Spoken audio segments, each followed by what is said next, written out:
ராஜாக்களின் புஸ்தகம் दूसरा राजाओं का किताब 4வது அதிகாரத்துல 13வது வசனம். चौथा अध्याय में 13 वचन.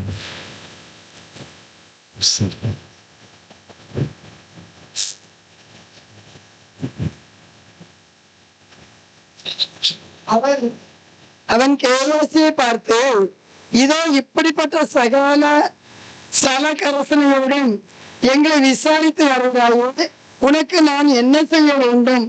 ராஜாவினிடத்திலாவது சேனாதிபதியினிடத்திலாவது உனக்காக நான் பேச வேண்டிய காரியம் உண்டு என்று அவளை கேள் என்றான். அதற்கு அவன், என் ஜனத்தின் நான் சுகமாக கொண்டிருக்கிறேன் என்றான். तब उसने गहेजी से कहा, इसी से कहे कि तूने हमारे लिए ऐसी बड़ी चिंता की है, तो तेरे लिए क्या किया जाए? क्या तेरी चर्चा राजा या प्रधान सेनापति से की जाए? उसने उत्तर दिया, मैं तो अपने ही लोगों में रहती हूँ. கர்த்தர் ஸ்தோத்திரம். ईश्वर को धन्यवाद. ரெண்டு பேரும் संभाषण है. दो लोगों की बातें हो रही है. தீர்க்கதரிசி எலிசா. बातें करने वाला भविष्यवक्ता एलिशा है. அவர் சரியான அபிஷேகம் பெற்ற தேவனுடைய ஊழியர். और सही से परमेश्वर से अभिषेक पाए परमेश्वर. அவர் என்ன சொன்னாலுமே கர்த்தர் உடனே அதை செய்கிறார். जो कहता है परमेश्वर तुरंत उसे कर देता है. அது எல்லாருக்குமே தெரியும். वो सबको पता है. ஆனா இப்ப அந்த வீட்டுல சுனேம் அப்படிங்கிற ஊர்ல உள்ள ஒரு ஸ்திரீ, अब उस गांव में सुनेम करके गांव में रहने वाली एक स्त्री, அவளை பத்தி என்ன சொல்றது? அவருடைய அவர் அந்த ஸ்திரியை பத்தி என்ன சொல்றதுன்னா, उस स्त्री के बारे में क्या कहा? கனம் பொருந்திய ஸ்திரீ, अच्छा इज्जत पाई हुई स्त्री. வேதாகமத்துல நிறைய பெண்களை பற்றி எழுதியிருக்கிறது. वचन में बहुत सारी बहनों के बारे में लिखा है. இவள் கனம் பொருந்தியன்னா சகல விதத்திலும் மேன்மையாக உத்தமமாக உதவி செய்கிற ஒரு குணமுள்ள ஒரு ஸ்திரீ. अच्छा गुण वाला कि सारी बातों में सच्चाई से और उत्तम से चलने वाला. இந்த சகோதரிட்ட அவர் பேசுகிறார். इस बहन से वो बातें करता है. யார் பேசுறா? कौन बातें करता? சாதாரணமான ஊழியர்ல மகிமையாய் சாட்சியாக உள்ள ஒரு தேவனுடைய மனிதன். साधारण सेवक नहीं, महिमा और गवाही का एक बड़ा भविष्यवक्ता. அவர் கேட்கிறார், तो क्या है? अब कहती है, ராஜா என்னுடைய कंट्रोल का ना என்ன சொல்றாங்க கேப்ப. एलिशा कहता, राजा मेरे अधीन है, मैं जो कहूंगा वो सुनेगा. சேனை அதிபதி தலைவர்கள நான் என்ன சொல்றேன்னு கேட்பாங்க. सेनाओं का अधिकारी सब मैं जो कहूंगा वो सुनेंगे. ஏதாவது உங்களுக்கு ஹெல்ப் வேணும், அதுக்கு சாப்பாடு தாரியா? तुझे कोई मदद है, उसीलिए तो हमारा मदद कर रहा, भोजन देगा. இப்படி கருசனையோடு எங்களுக்கு சாப்பாடு எல்லாம் கொடுத்துக்கிட்டு இருக்க. क्यों तो इतना प्रेम से हमारे भोजन से व्यवस्था செய்வேன், मैं तेरी मदद करूंगा. அப்படி கேட்கிறாரு எலிசா. ऐसा वो पूछ रहा है அவ एलिशा. என்ன சொல்றா பாருங்க. वो क्या कहती है இந்த देखिए. கடைசியில் சொல்றா, आखिरी में कहती है, ஜனத்தின் நடுவில் நான் சுகமாய் குடியிருக்கிறேன். मेरे लोगों के बीच में मैं सुख से जी रही हूँ. என்ன ஒரு அருமையான ஒரு சாட்சி பாருங்க. कितना अच्छा गवाही है நான் देखिए. சந்தோஷமா இருக்கேன், मैं आनंद में हूँ, நான் சுகமா இருக்கேன், मैं चंगाई से हूँ, ஆசீர்வாதமா मैं आशीषित हूँ. கேட்கிற ஆளு சாதாரணமான ஆள் இல்ல. पूछने वाला साधारण व्यक्ति அவர் नहीं है. என்ன கேட்டாலும் அவரால் கொடுக்க முடியும். தேவன் அப்படி அவர் அபிஷேகம் பண்ணி வச்சிருக்கிறார். जो भी मांगेगी वो सब दे सकता. परमेश्वर ने ऐसा अभिषेक कर कर रखा है. இன்னைக்கு நம்ம யாராவது ஒரு ஆள் நம்மகிட்ட ஏதாவது கேட்டானா நம்ம என்ன சொல்லுவோம்? आज हमसे कोई आदमी बोलते तुम्हें कोई मदद चाहिए तो हम क्या कहते हैं? அதிகாரம் உள்ள ஒரு தேவனுடைய ஊழியர், अधिकार पाया हुआ एक परमेश्वर का दास. உங்களுக்கு என்ன வேணும்னு சொல்லுங்க. अब वो क्या चाहिए? நம்ம இந்த மாதிரி சொல்லுவோமா? हम ऐसा कहेंगे क्या? தேவன் இதுவரைக்கும் என்னை நடத்தினது அவருடைய இரக்கம். आज तक प्रभु ने मुझे चलाया, उसका अनुग्रह.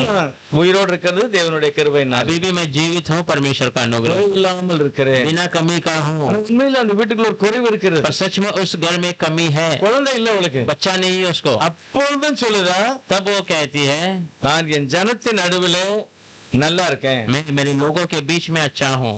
ஒரு பெரிய ஆசீர்வதிக்கப்பட்ட வார்த்தை. एक बड़ा आशीष किया हुआ शब्द है. வசனங்களை தியானிக்கலாம். वचन को ध्यान करेंगे, प्रार्थना करेंगे. सर्व वल्लमुள்ள நித்திய பிதாவே உம்மை ஸ்தோத்திரிக்கிறோம். सामर्थ्य अनंत पिता आपको धन्यवाद करते हैं. இந்த பரிசுத்தமான நாளின் கால வேளையில நமக்கு நன்றி சொல்லுகிறோம். पवित्र के सुबह के समय के लिए धन्यवाद करते हैं. வார்த்தைகளிலிருந்து கர்த்தர் எங்களோடு பேசும். पढ़ने वाले ध्यान करने वाले वचनों से हमसे बातें की. எங்களோடு பேசும். आप हमसे बातें की. உம்முடைய நாமம் மகிமைப்படட்டும். आपकी नाम की महिमा हो. ஒவ்வொரு அப்படிப்பட்ட சுகமுள்ள ஒரு வாழ்க்கை வாழ கிருபை செய்யுங்க. सुनने वाले हर एक ऐसे सुख और चंगाई का जीवन बिताए. இயேசு கிறிஸ்துவின் நாமத்தில் பிதாவே, यीशु मसीह के नाम से आमीन. आमीन आमीन.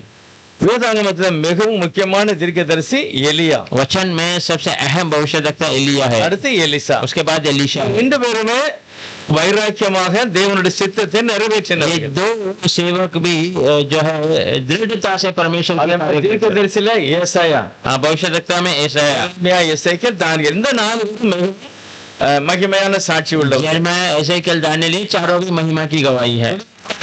नए नियम में 12 சீசர்கள். 12 चेले, அதாவது சில தீர்க்கதரிசி என்ன சொல்றாங்க அப்படின்னா, भविष्यवक्ता क्या कहते हैं? முதலாவது ஆண்டவர் 2 மீனையும் 5 அப்பத்தையும் ஆசீர்வதித்தார். पहला परमेश्वर ने 5 रोटी और 2 मछली को आशीष की, எல்லாருக்கும் சாப்பாடு கொடுத்தாரு. सबको भोजन दिया। எவ்வளவு மிச்சமா இருந்தது? कितना कुछ गया था? 12 கூடை. 12 टोकरी। தேவனுடைய அந்த பரிசுத்தவான்கள் என்ன சொல்றாங்கன்னா, परमेश्वर के पवित्र लोग இந்த क्या कहते हैं? 12 கூடை மீதியானவனே கர்த்தர் சொல்றாரு, ஒண்ணும் சேதமாக கூடாது, பத்திரமா வை அப்படின்னாரு. ये 12 टोकरी बचने के बाद प्रभु कहते हैं उसे कुछ खराब ना हो, उसको संभाल कर रखें। ஆகவே தேவன் அந்த 3 நாள் என்ன செய்தாருங்கிற விஷயம் அங்க இல்ல. तो परमेश्वर ने 3 दिन क्या किया वो कार्य नहीं लिखा है, திருப்தியா சாப்பிட்டாங்க. पर तृप्त होकर खाए। புருஷர்கள் மட்டும் 5000 பேர். केवल पुरुष 5000, ஆனா நிறைய ஸ்திரீகள் எல்லாம் சாப்பிட்டு இருப்பாங்க. बहुत सारे बहनें खाई होगी। என்ன செய்தாராம், அந்த 12 கூடையில வச்சாங்க. बचे हुए को 12 टोकरियों में रखा था। அதுல தேவனுடைய மந்திரம் சொல்கிற 12 கூடை என்பது 12 சீசர்கள் கொடுக்கப்பட்ட ஆசீர்வதிக்கப்பட்ட வார்த்தை. परमेश्वर के दास कहते हैं 12 टोकरी 12 चेले लोग देने वाले आशीष की बात है। தேவன் அவருடைய கரங்களிலே துணிக்கைகளை, அப்பத்தை, வார்த்தையை கொடுத்தார். परमेश्वर उनके हाथों में रोटी को, वचन को दिया। அந்த 12 கூடை தான் ஆண்டவருடைய காலத்துக்கு பிறகு, பெந்தேகோஸ்து நாள் அன்னைக்கு பிறகு கிரியை செய்ய ஆரம்பித்தது. 12 टोकरियां ही परमेश्वर के समय के बाद पेंटेकोस्ट के दिन वो कार्य करना शुरू किया। எந்த சீசரும் கையில் பைபிள் பேசல. कोई भी चेले हाथों में वचन लेके बातें नहीं की। அபிஷேகத்தோட अभिषेक के साथ அவர்கள் வைத்திருந்த மீதி துணிக்கைகளை கொடுத்தார். उनके पास रखे हुए बचे हुए टुकड़ों को उन्होंने திருப்தி அடைந்து ரட்சிக்கப்பட்டார். लोग तृप्त होकर उद्धार पाए। அற்புதம் செய்கிறார். उसके बाद परमेश्वर और एक अद्भुत करता है। எப்போ? அதுக்கு அடுத்து இதே போல ஒரு அற்புதம். ऐसे ही और एक अद्भुत कार्य, சில மீன்களும் थोड़ा थोड़ा मछलियां थी छोटी ரொட்டி. और थोड़ा रोटी। ஆனா மீதி எப்படி எடுத்தாங்க? बचत कितना हुआ? 7 கூடை எடுத்தாங்க. 7 टोकरियां, 7 கூடைன்னு சொல்லு. 7 टोकरियां। இதையும் அந்த தேவனுடைய மனுஷன் சொல்லுகிறார். जो परमेश्वर का दास कहता है சபைகள் புற ஜாதிகளுக்கு கொடுக்கப்பட்டது. कलिसिया अन्य जातियों को हाथों में दिया गया। இஸ்ரவேல் அந்த மேசியாவை தள்ளிவிட்டார்கள். इजराइली और मसीह को ठुकरा दिए थे। வார்த்தை பிரஜாதிகளுக்கு மத்தியில் வந்திருக்கு. परमेश्वर का वचन अन्य जातियों के बीच में கூட தேவன் தன்னுடைய வார்த்தையை நிரூபிப்பதற்காக 7 சபை காலங்களை வைத்திருக்கிறார். इनके लिए भी परमेश्वर अपने वचन को नियुक्त करने के लिए 7 कलीसिया के समय சபைக்கு தூதன் யாரு? कलीसिया का दूत कौन है? பவுல் தான். पौल है। அதுல ஒவ்வொரு தூதர்களும் வித்தியாசமாக சபைகளை புதுப்பிச்சாங்கன்னு சொல்லலாம். हर एक दूत अलग तरीके से वचन को और कलीसिया को थोड़ा और नया மற்ற சபைகள் அதை புரிஞ்சுக்கிட்டாது. और दूसरे कलीसिया के लिए संबंध காலத்திலும் 7 விஷயங்கள் நடந்திருக்குது உலகத்துல. 7 समय में 7 घटनाएं घटी। சபைக்குள்ள கர்த்தர் உலாவினார். कलीसिया में परमेश्वर वास कर रहा है। சபையில குறைவு இருக்கிறது. दूसरी कलीसिया में कमी आती है। சபையில குறைவு இருக்கிறது. तीसरे कलीसिया में कमी, 5வது 6வது சபையில குறைவு இருக்கிறது. 5वीं 6वीं में भी कमियां पाई जाती हैं। சபையில முழுமையாக குறைவு. पर 7वां कलीसिया में परिपूर्णता से कमी। ஜனங்கள் பைபிள் அப்படியும் இப்படிமா நடந்தாங்க. प्रेडिक्शन के लोग भक्ति के साथ नहीं जी ऐसे और वैसे जीने लगे। குளிரும் இல்ல. बाइबल बताती है ना गर्म है ना ठंडा है। காலத்திலே கர்த்தர் ஒரு தூதன் அனுப்புகிறார். ऐसे समय में भी परमेश्वर दूतों को भेजता है। சீசருடைய நோக்கம் என்ன தெரியுமா? सारे चेलों का क्या विचार है? நாங்கள் கிறிஸ்துவுக்கு சாட்சி. हम मसीह के गवाही हैं। वो जी उठा है और இங்க நம்பினீங்கன்னா உங்களுக்கு மீட்பு. आप उसे विश्वास करेंगे तो आपको छुटकारा है। உன்னுடைய செய்தி. यही परमेश्वर का संदेश है। சொன்னாங்க. इसी बातों को இன்னைக்கு நிறைய வித்தியாசமான போதனை. पर आज बहुत सारे अलग अलग प्रचार है। வந்துட்டீங்கன்னா நீங்க ஐஸ்வர்யமா இருக்கலாம். अगर आप आ जाएंगे तो आप धनवंत बन जाएंगे, நல்ல கோடீஸ்வரனா ஆகலாம். करोड़पति बन जाएंगे। அதான் நீ கோடீஸ்வரனா இருந்து நரகத்துக்கு போறதை விட आप करोड़पति होकर नरक में जाने के बदले இந்த ஆகாரத்தோட தெய்வ சமூகத்துக்கு போகணும். रोज की रोटी खाकर परमेश्वर की उपस्थिति में जाना है। இருக்கணும். एक समाधान है। தேவன் என்ன நினைக்கிறாரோ அதை நான் செய்யணும். परमेश्वर क्या चाहता है उसे हमें करना है। அந்த பரிசுத்தம் சொல்கிறார், கூட மீதி பிரஜைகளுக்கு 7 காலத்துல கொடுக்கப்பட்ட அப்பம். वो पवित्र दास कहता है कि 7 टोकरी जो बचत हुई वो 7 समय में दूतों के द्वारा कलीसिया को दिए हुए। நம்ம வளரணும்னா நம்ம என்ன செய்யணும்? तो हम बढ़ना हो तो हमें क्या करना है? எழுதப்பட்ட சகல போதனைகளை நான் ஏற்றுக்கொள்ளணும். दूतों के द्वारा लिखा हुआ सारे वचनों को हमें स्वीकारना है, ஒப்பு கொடுக்கணும். उसके लिए हमें अपने आप को सौंपना है और उसका पालन करना है।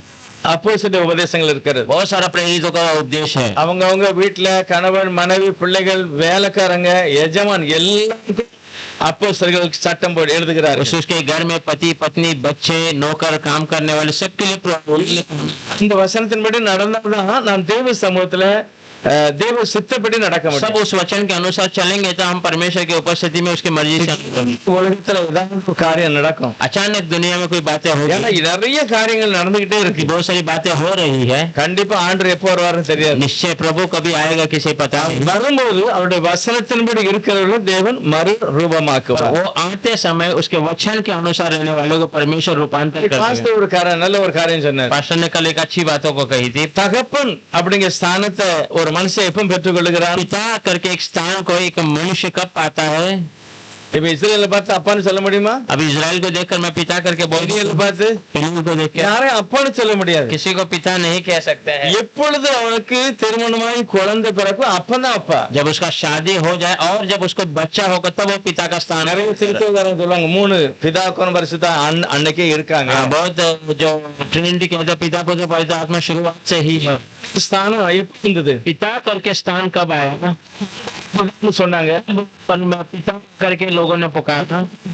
மனிதன் மாறினார் அப்பதான் ஒரு அப்பா ஸ்தானத்துல வருகிற. परमेश्वर इंसान का रूप धारण किया तब वो पिता का स्थान है। जब वो बच्चे को उत्पन्न किया आदम और हव्वा, அவங்கதான் அப்பான்னு சொல்றாங்க. तब वो पिता करके पुकारते हैं। ஸ்தானத்தை அவங்க இழந்துட்டாங்க. उसने पिता के स्थान को खो दिया, गुलाम बन गए थे। நம்முடைய மகன் அப்பா அந்த ஸ்தானத்தை கொண்டு வரதா? पिता पुत्र के उस स्थान को लेके आने के लिए நம்ம என்ன அப்பான்னு கூப்பிடணும். हम पिता करके बुलाना है। எப்படி கூட முடியும்? ऐसे बुलाए அவருக்கு பிறந்தா தானே முடியும். जब हम उसके लिए जन्म होंगे तभी। அதனால இயேசுவானவர் அப்பாவாக பிறக்கிறார். इसीलिए यीशु मसीह जो है पिता के रूप में அவருடைய வீட்டுல நம்ம பிறக்கணும். और उसके घर में हमें जन्म लेना है। தேவனுடைய ஆவியினால் நடத்தப்படுகிறவர்களோ அவர்கள் தேவனுடைய பிள்ளைகள். जो परमेश्वर के आत्मा से चलने जाते हैं वो परमेश्वर के बच्चे हैं। தேவன் சரியான பிதாவாக இருக்கிறார். अब परमेश्वर सही पिता बन நம்ம जाता है। எல்லாருடைய பிள்ளைகள். हम सब उनके बच्चे हैं। இதெல்லாம் தியானிக்கும் போது इसे सब हम ध्यान புதிய करते हैं। ஏற்பாட்டில் உள்ள ஜனங்கள் தேவனால் அபிஷேகம் பண்ணப்பட்டவர்கள். के लोग परमेश्वर से अभिषेक पाए हुए இந்த சிறி மாதிரி இருக்கணும். हमारे मुंह से निकलने वाली बातें इस बहन के समान होना है। மத்தியிலே நான் மன்னிக்கப்பட்டவராய் இருக்கிறேன். मेरे लोगों के बीच में क्षमा पाई हुई हूँ, ஆசீர்வதிக்கப்பட்டவன். आशीषित हुई हूँ। எங்களுக்கு தேவையானதெல்லாம் ஆண்டவர் கொடுக்கிறார். मुझे जो जरूरत है प्रभु देता है। ஒரு சில தேவை இருக்கு, நாங்க ஜெபம் பண்ணிக்கிட்டு और இருக்கோம். एक दो जरूरत है उसके लिए हम प्रार्थना कर रहे हैं, கர்த்தர் தருவார். परमेश्वर இந்த देगा। நம்பிக்கை இல்ல அப்படின்னா इस भरोसा नहीं है तो போறதும் அப்படின்னு வைங்க.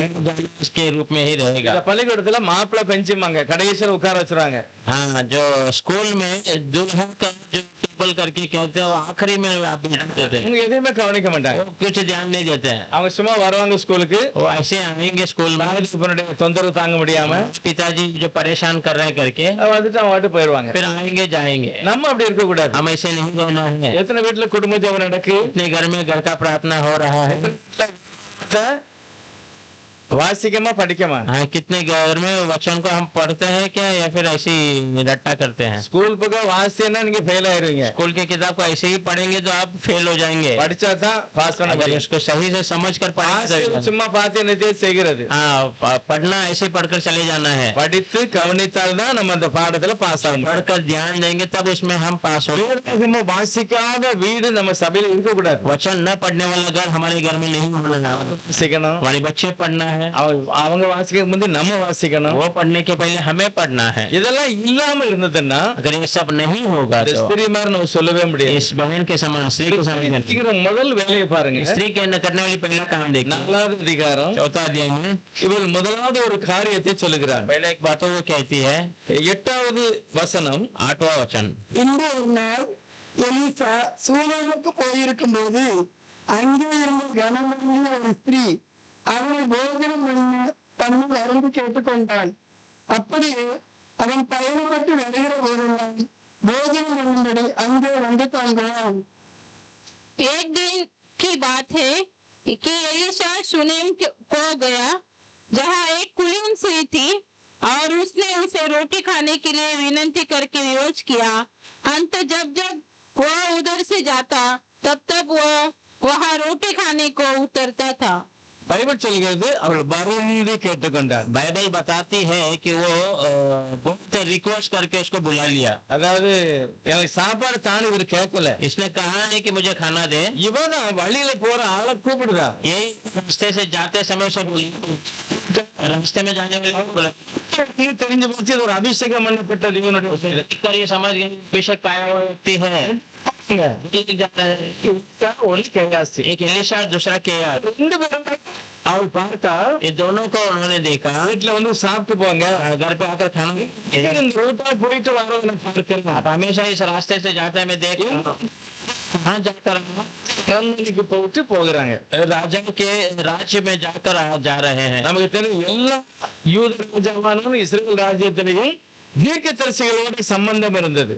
सारे यहूदी राजा भविष्यवक्ताओं के समय में उनका संबंध होता था. அது பிற்பாடுல ஆசாரியன், ராஜா, தீர்க்கதரிசி ரொம்ப முக்கியம். पुराने नियम में याजक, राजा और भविष्यवक्ता, அவங்க கர்த்தர் கிரியை செய்தார். और उनके द्वारा ही परमेश्वर काम करता है. ஆசீர்வதிக்கப்பட்டது. देश आशीष किया जाता है. தீர்க்கதரிசிகள் சொன்ன ஆலோசனை ராஜாக்கள் கேட்டாங்க. भविष्यवक्ताओं से कहने वाली सलाह को राजाओं ने सुनी. இந்த தீர்க்கதரிசி அடிக்கடி ராஜா வீட்டுக்கு போயிட்டு ஒரு ரூட்டா போறாரு. उसीलिए भविष्यवक्ता हमेशा राजा से बातें कर फिर अपने घर के ओर जा रहा था. இத பார்த்த உடனே தான் இவ போய் வருந்தி ஐயா எங்க வீட்டுல வந்து சாப்பிட்டு போங்க. इसे देखते हुए इसने कहा आप आइए हमारे घर में भोजन करके जाइए. அது கூப்பிட்டதுனால போறாரு. वो बुलाया तो उसीलिए वो जाते हैं. ஊழியர்களும் பாத்தீங்கன்னா மத்தியானம் கரெக்டா சாப்பாட்டு நேரத்துக்கே போவாங்க சில வீட்டுக்கு. कोई कोई सेवक को बराबर दोपहर के समय में भोजन के समय में ही घर में पहुंच जाते हैं. 7 தேதிக்கு வீட்டு சந்திக்கு வருவாங்க. 7 तारीख को बराबर घर का प्रारंभ हो गया रहेगा. ரொம்ப தந்திரமான காரியங்களா இருக்கு. बहुत चालाकी की बातें होती है. ஸ்திரீ வந்து ஆளு சரியா அடையாளம் கண்டுபிடிச்சா. ये स्त्री ने उस व्यक्ति को सही पहचान लिया. தேவனுடைய மனுஷன், परमेश्वर का दास है. இது அடையாளம் காரணம். इसे हम पहचानना है. இந்த மிலிட்டரியில இருந்து ஒரு பிரதர் வந்திருந்தாரு. पहला एक बार मिलिट्री से एक भाई आते थे. அவங்க குடும்பமா நம்ம சபைக்கு ஆராதனைக்கு வருவாங்க. परिवार के साथ कलीसिया में आराधना में आते थे. ஜெபம் பண்ண. हम भी उसके साथ जाते थे प्रार्थना करने. ஆனா அவர் பேர் காளிச்சரன் நினைக்கிறேன். उनका नाम शायद कालीचरण था. அவர் 3 பெண் பிள்ளைகள் இருந்தாங்க. 3 बेटियां थी. நம்ம ஸ்கூல்ல இருக்கும்போது அங்க ஆராதனைக்கு வருவாங்க. हम जब स्कूल में चलाते थे वहाँ पर वो आराधना करते. பூனால உள்ள மிலிட்டரியில நேவில இருந்தாரு. नेवी में था वो. அங்க இருந்து அவர் மாத்தி தானால போட்டாச்சு. और वहाँ से उसे बदल कर थाना में डाल दिया. இந்த பாஸ் ஷேருக்கு போன் அடிச்சிருக்காரு. पास्टर ने शेखर को फोन किया. எங்க ஆளு தானால போகுது. அதனால உங்களுக்கு தெரிஞ்ச பாஸ்டர்மார அவங்கள போய் சந்திக்க வைங்க. हमारा एक व्यक्ति है जो वो कोई पास्टर रहेगा उनसे मुलाकात करा. பாஸ் என் நம்பர் அவங்களுக்கு கொடுத்திருக்காரு. शेखर पास्टर ने मेरा पास्टर जी குடும்பம் வந்தாங்க. उसलिए परिवार आया. உண்மையில பாத்தீங்கன்னா நல்ல ஃபேமிலி தான். अच्छा परिवार था. ஆனா அவர் ஒரு நாள் சொல்றாரு, पर एक दिन वो कहता है பாஸ்டர் எங்களை நல்ல இடத்துக்கு அனுப்பிட்டாரு. पास्टर ने मुझे अच्छे जगह पे भेज दिया. கரெக்டா 5ஆம் தேதி வந்து தசம வாங்கிட்டு போற இருக்கிற பூனால. बराबर आके 5 तारीख को दशमांश लेके जाता था. रहता था पुणे में. பூனால இருந்து வந்து வாங்கிட்டு போயிருவாரு. पुणे में से आकर दशमांश लेके चले जाते. அதனால எங்களுக்கு ஜாஸ்தி கொடுக்க முடியாது. इसलिए हम ज्यादा दे नहीं सकते. நான் சொன்னோம் துறைக்கு போய் சொல்றாரு, நீங்க கொடுங்க, கொடுக்காம போங்க, சபைக்கு வாங்க அப்படின்னு சொன்னாரு. उन्होंने बोला आप दो मत दो मगर कलीसिया में आओ. அதுக்கப்புறம் அவர் டெல்லிக்கு சேஞ்ச் ஆயிட்டு. उसके बाद उनका दिल्ली का ट्रांसफर हो गया. அதாவது நிறைய பேருடைய நோக்க வித்தியாசமா बहुत இருக்கு. लोगों का जो இந்த ஸ்திரியை நீங்க பாருங்க, அடையாளம் கண்டுட்டா. स्त्री को देख लो उसने सही से पहचान. நிறைய பேர் ஏதாவது சொல்லணும் நமக்கு அப்படிப்பட்ட நோக்கத்துல சில ஆள போடுவாங்க. बहुत सारे लोग मेरे लिए कुछ कहेंगे क्या ऐसे विचार में बुलाते हैं. சரியான ஊழியருக்கு சரியான தீர்க்கதரிசிக்கு நிறைய இடம் இல்ல. सही को सही भविष्यवक्ताओं को बहुत जगह में स्थान नहीं है. பார்த்தார் अच्छा सेवक किए இல்ல सेवक हर जगह पे काम नहीं किया. ऐसे ही है. கல்ல எறிஞ்சாங்க, पत्थर मारे थे. கூடையில வச்சு மதிலுக்கு வெளியே இறக்கி விட்டுருக்காங்க. कभी कभी टोकरी में रखकर उनको दीवार पार करा देता. பிரச்சனைக்கு மத்தியில தேவனுடைய ஊழியர்கள் இருந்திருக்காங்க. उनके इतने परेशानियों के बीच में परमेश्वर के सेवक थे. இல்லாதவர்களாய் बिना पैसे का लाभ था. எது சாப்பிட்டாங்க இல்லைன்னா இல்ல. तो कहीं भोजन नहीं तो नहीं है. அதுதான் தேவனுக்கு அபிஷேகம் वही பண்ணப்பட்ட परमेश्वर से अभिषेक पाए हुए लोग हैं. கிறிஸ்துவங்களாக நம்மளும் அப்படிதான் இருக்கணும். मसीह हम लोग भी ऐसे ही रहना है. திட்டம் இல்லாம செய்யக்கூடாது. बिना योजना का कार्य नहीं। ஒரு ஊழியர் சொல்றாரு, उस दिन एक सेवक कह रहा है, எப்பொழுதும் மார்க்கெட்டுக்கு போனாலும் சரி, मैं हमेशा जब भी मार्केट எங்க வீட்டுல எது வாங்க தேவை, அந்த பொருளை எழுதி கொண்டு போவேன். हमारे घर के लिए जरूरत है उसे हम लिख कर ले जाते அந்த हैं, ஜாமான் மட்டும்தான் வாங்குவேன். क्योंकि वही सामान में लेते டிமார்ட்ல போய் பார்த்த உடனே डिमांड में जाते ही இயேசு கிறிஸ்து மலைப்பிரசனத்துக்கு ஒரு வார்த்தை போடுறாரு, यीशु मसीह पहाड़ी प्रचार में एक बात को कहते எவைகளை உடுப்போம் எவைகளை வாங்கணும்னு ஒரு எண்ணம் வந்துருவாங்க பாருங்க. हैं, क्या क्या पहनो क्या खरीदो ऐसा विचार आ जाता है। போனது 4 ஜாமான் வாங்க, அப்புறம் வண்டி நிறைஞ்சிரும். हाँ, 4 सामान के लिए जाते हैं खरीदने, ऊपर बाद में गाड़ी भर देते பணம் இல்லாத வாழ்க்கை हैं। सही नहीं कि नहीं किया हुआ जीवन கடவுளா மாறுது. उसी उधारी में आ जाता है। நாங்கள் எல்லாவற்றிலும் திட்டமாக தெளிவா இருக்கணும். परमेश्वर के लोग हर इसमें सही से और नियुक्त से चलना है। அப்படிப்பட்ட ஊழியர்கள் இருந்தார்கள், இன்னைக்கு இருக்காங்க. ऐसे सेवक लोग थे और आज भी है। இந்த ஸ்திரீ வந்து ஒரு வீட்டுல இருக்கிறா, अब वो सुनेमता स्त्री एक घर में है, நல்ல வசதியான ஃபேமிலி. अच्छा धन से भरा हुआ परिवार। எதுக்காக தீர்க்கதரிசியை தன்னுடைய வீட்டுக்கு கூப்பிடுதா? क्यों वो भविष्यद्वक्ता को अपने घर में बुलाती है? எதுக்கு? क्यों? கொஞ்சம் யோசித்து பாருங்க, எதுக்கு இருக்கும்? क्यों? सोच कर देखिए।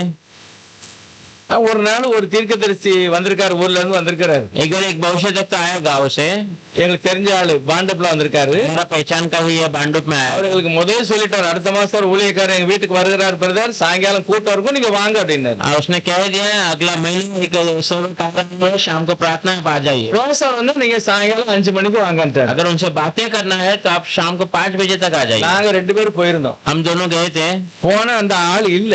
हम गए थे, वो व्यक्ति नहीं था। ஆனா அந்த வீட்டுல சிஸ்டர் இருந்தாங்க. बहन थी घर पे, சொன்னாங்க, ஐயா உள்ள பிரேயர் பண்ணிக்கிட்டு இருக்காங்க, கொஞ்சம் உட்காருங்கன்னாங்க. उन्होंने कहा पास्टर अंदर प्रार्थना कर रहे हैं, आप जरा बैठ जाइए। அவர் 3 மணிக்கு போயிட்டாரு பிரேயர் பண்ண. 3 बजे गए प्रार्थना करने, முடிச்ச உடனே வருவாரு.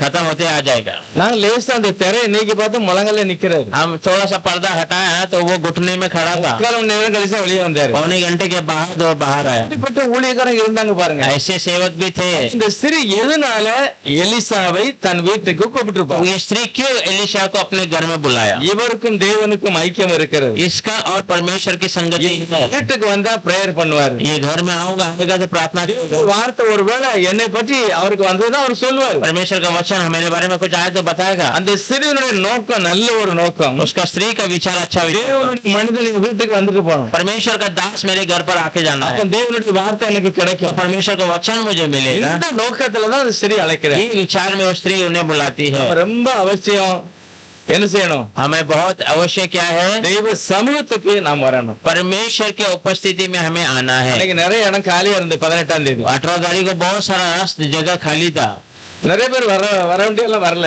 बहुत सारे लोग आने वाले नहीं आए। நாம் தெய்வ சமூகத்துல வரணும். हम परमेश्वर की उपस्थिति में आना। அவர் பேசுகிற வார்த்தைக்கு நான் செவி கொடுக்கணும். परमेश्वर बातें करने वाले சொல்ல முடியும். तब हम क्या- வாழ்க்கையில எல்லாம் செழிப்பா இருக்கு. मेरे जीवन में सब बस सफलता से है। இவ சாப்பாடு கொடுக்கிறா, भोजन देती है, இவர் அடிக்கடி வந்து போய்கிட்டு ये இருக்காரு. हमेशा आता जाता रहता இப்போ है। ஒரு வார்த்தை அவர் சொல்லுகிறார். अब ये बातें को कहती है, தன்னுடைய புருஷனை பார்த்து கேட்கிறா अपने பாருங்க. पति को पूछती है, தனி முடிவெடுக்கல, वो अकेले में उसने மனைவியும் சேர்ந்து ஒரு காரியத்தை முடிவெடுக்கிறாரு. पति और पत्नी मिलकर एक बातों का वो फैसला करते हैं। வசனத்தை வாசிக்கலாம். वो वचन पढ़ेंगे, 9வது வசனம். 9वां वचन। அவளோ தன் புருஷனை நோக்கி, இதோ நம்மிடத்தில் எப்போதும் வந்து போகிற மனுஷனாகிய இவர் பரிசுத்தவான் என்று காண்கிறோம். பார், அவர் என்ன சொல்றா? उस स्त्री ने अपने पति से कहा, सुन, ये जो बार बार हमारे यहाँ से होकर जाया करता है, वो मुझे परमेश्वर का कोई पवित्र जन जान पड़ता है। அவர் சொல்லுகிறா, இவர் பரிசுத்தவான் என்று காண்கிறேன். वो कहता है ये पवित्र है करके मैं जान लिया है। சில நேரம் ஒரு லேட்டா வருகிறாரு. इसलिए वो थोड़ा देरी से आता है। இவர் தங்கிட்டு போனது நல்லா अगर இருக்கும். वो यहाँ रुक कर जाएगा रात को, டெரஸ்ல ஒரு ரூம் போட்டு ऊपर टेरेस में एक कमरा बांधकर கட்டில் இங்கே एक खाट रखेंगे, ஒரு சேர் இங்கே एक चेयर रखेंगे, ஒரு டேபிளும் போட்டு एक टेबल, ஒரு விளக்கு வைப்போம். एक दिया भी लगा देते हैं। வைக்கலாமா அப்படின்னு புருஷனோட கேட்கிறார். क्या रख सकते हैं क्या? ऐसा पति से पूछती है। அவன் சொல்றாரு, சரி செய்வோம். वो कहता है ठीक है हम करते हैं। ஆனா நிறைய வீடுகள்ல பாத்தீங்கன்னா பாய்லர் அவங்க தாவாரி பண்ணுவாங்க பெண்கள், சில வீட்டுல ஆம்பளை हाँ, क्या बहुत सारे घर में हम देखते हैं कि बहन ज्यादा दादागिरी दिखाता, नहीं तो कहीं पर उनका आदमी இப்படிதான் செய்யணும். ऐसा ही करना है, இல்ல அவ சொல்ல இப்படிதான் செய்யணும். नहीं तो वो कहेगा ऐसा ही करना है। உண்மையில தேவனுடைய பரிசுத்தவான்களுக்கு அழகல்ல. ये सच में परमेश्वर के पवित्र लोगों का கணவனும் மனைவியும் சேர்ந்துதான் செய்யணும். எதனால पति और पत्नी दोनों साथ में ही करना है। தேவனுக்கு விருப்பமா அதைத்தான் செய்யணும். परमेश्वर को पसंद है कि उसी को करना है। கண்டிப்பா அந்த வீட்டுல குறைவு மாறிடும். निश्चय उस घर में कमियां दूर हो जाएगी। கர்த்தர் அதிசயமா ஆச்சரியமா செய்வார்.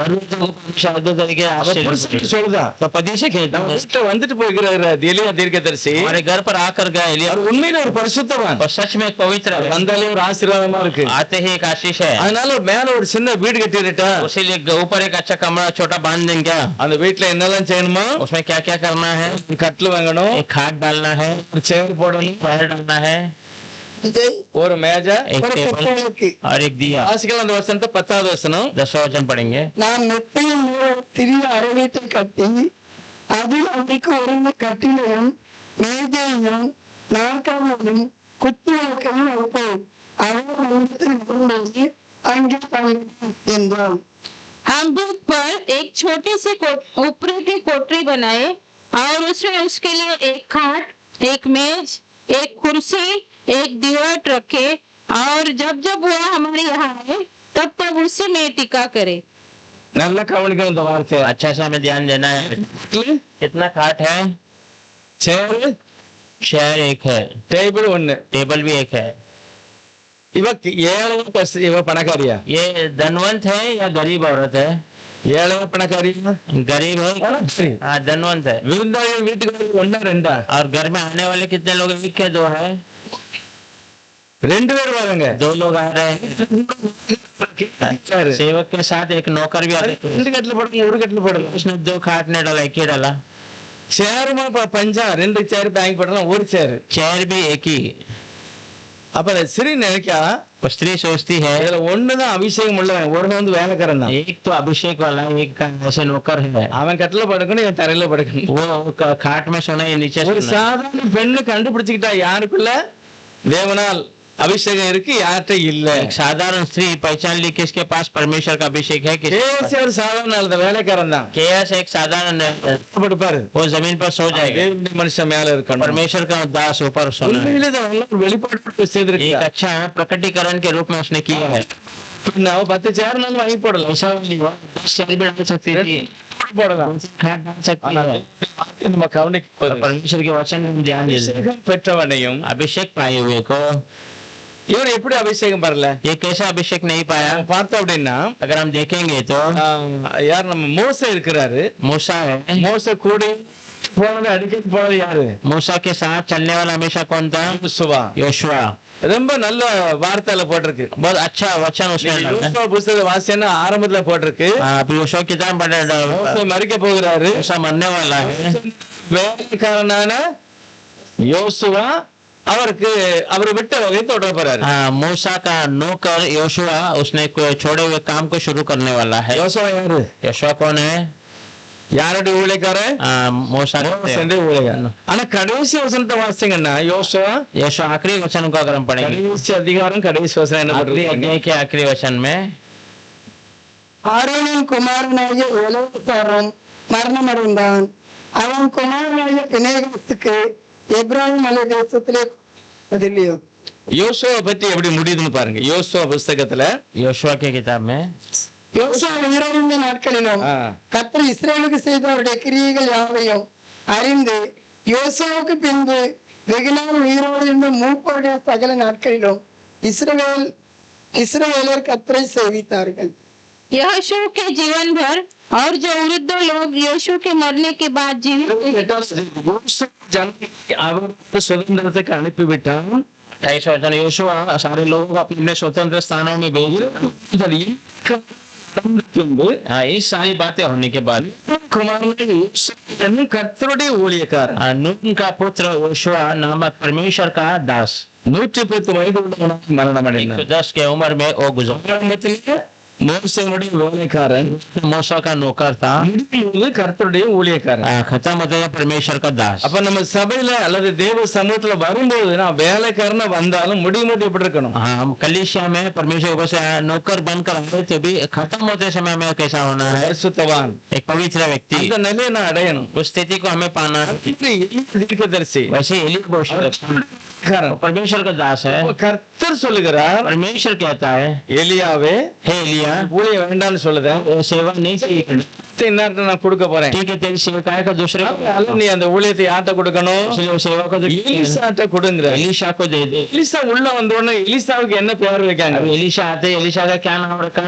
அவர் தீர்க்கதரிசி இல்ல, वो भविष्य रखता नहीं है, எலியாவுடைய வேலைக்காரன். हाँ, एलिया का नौकर है। ஒரு ராஜா சொல்லுதான், எலியாவுடைய கைக்கு தண்ணி கொடுத்தவன். और वो एक राजा कहते हैं, एलिया के हाथ धोने के लिए पानी डाले। எலியா சாப்பிட்டு முடிஞ்சோன்னு நினைச்சுவாங்க, हाँ, एलिया भोजन करने के बाद क्या करता है? தண்ணி வந்து கொடுத்து கையை கழுவிட்டு அவர் வெளியே வந்து ஊத்துவாரு. हाँ, वो पानी लेके जाकर उसके हाथों को हाथों में डालेगा। वो தான் எலிசா உள்ள வருகிறார். नौकर के स्थान में एलिशा अंदर आता है।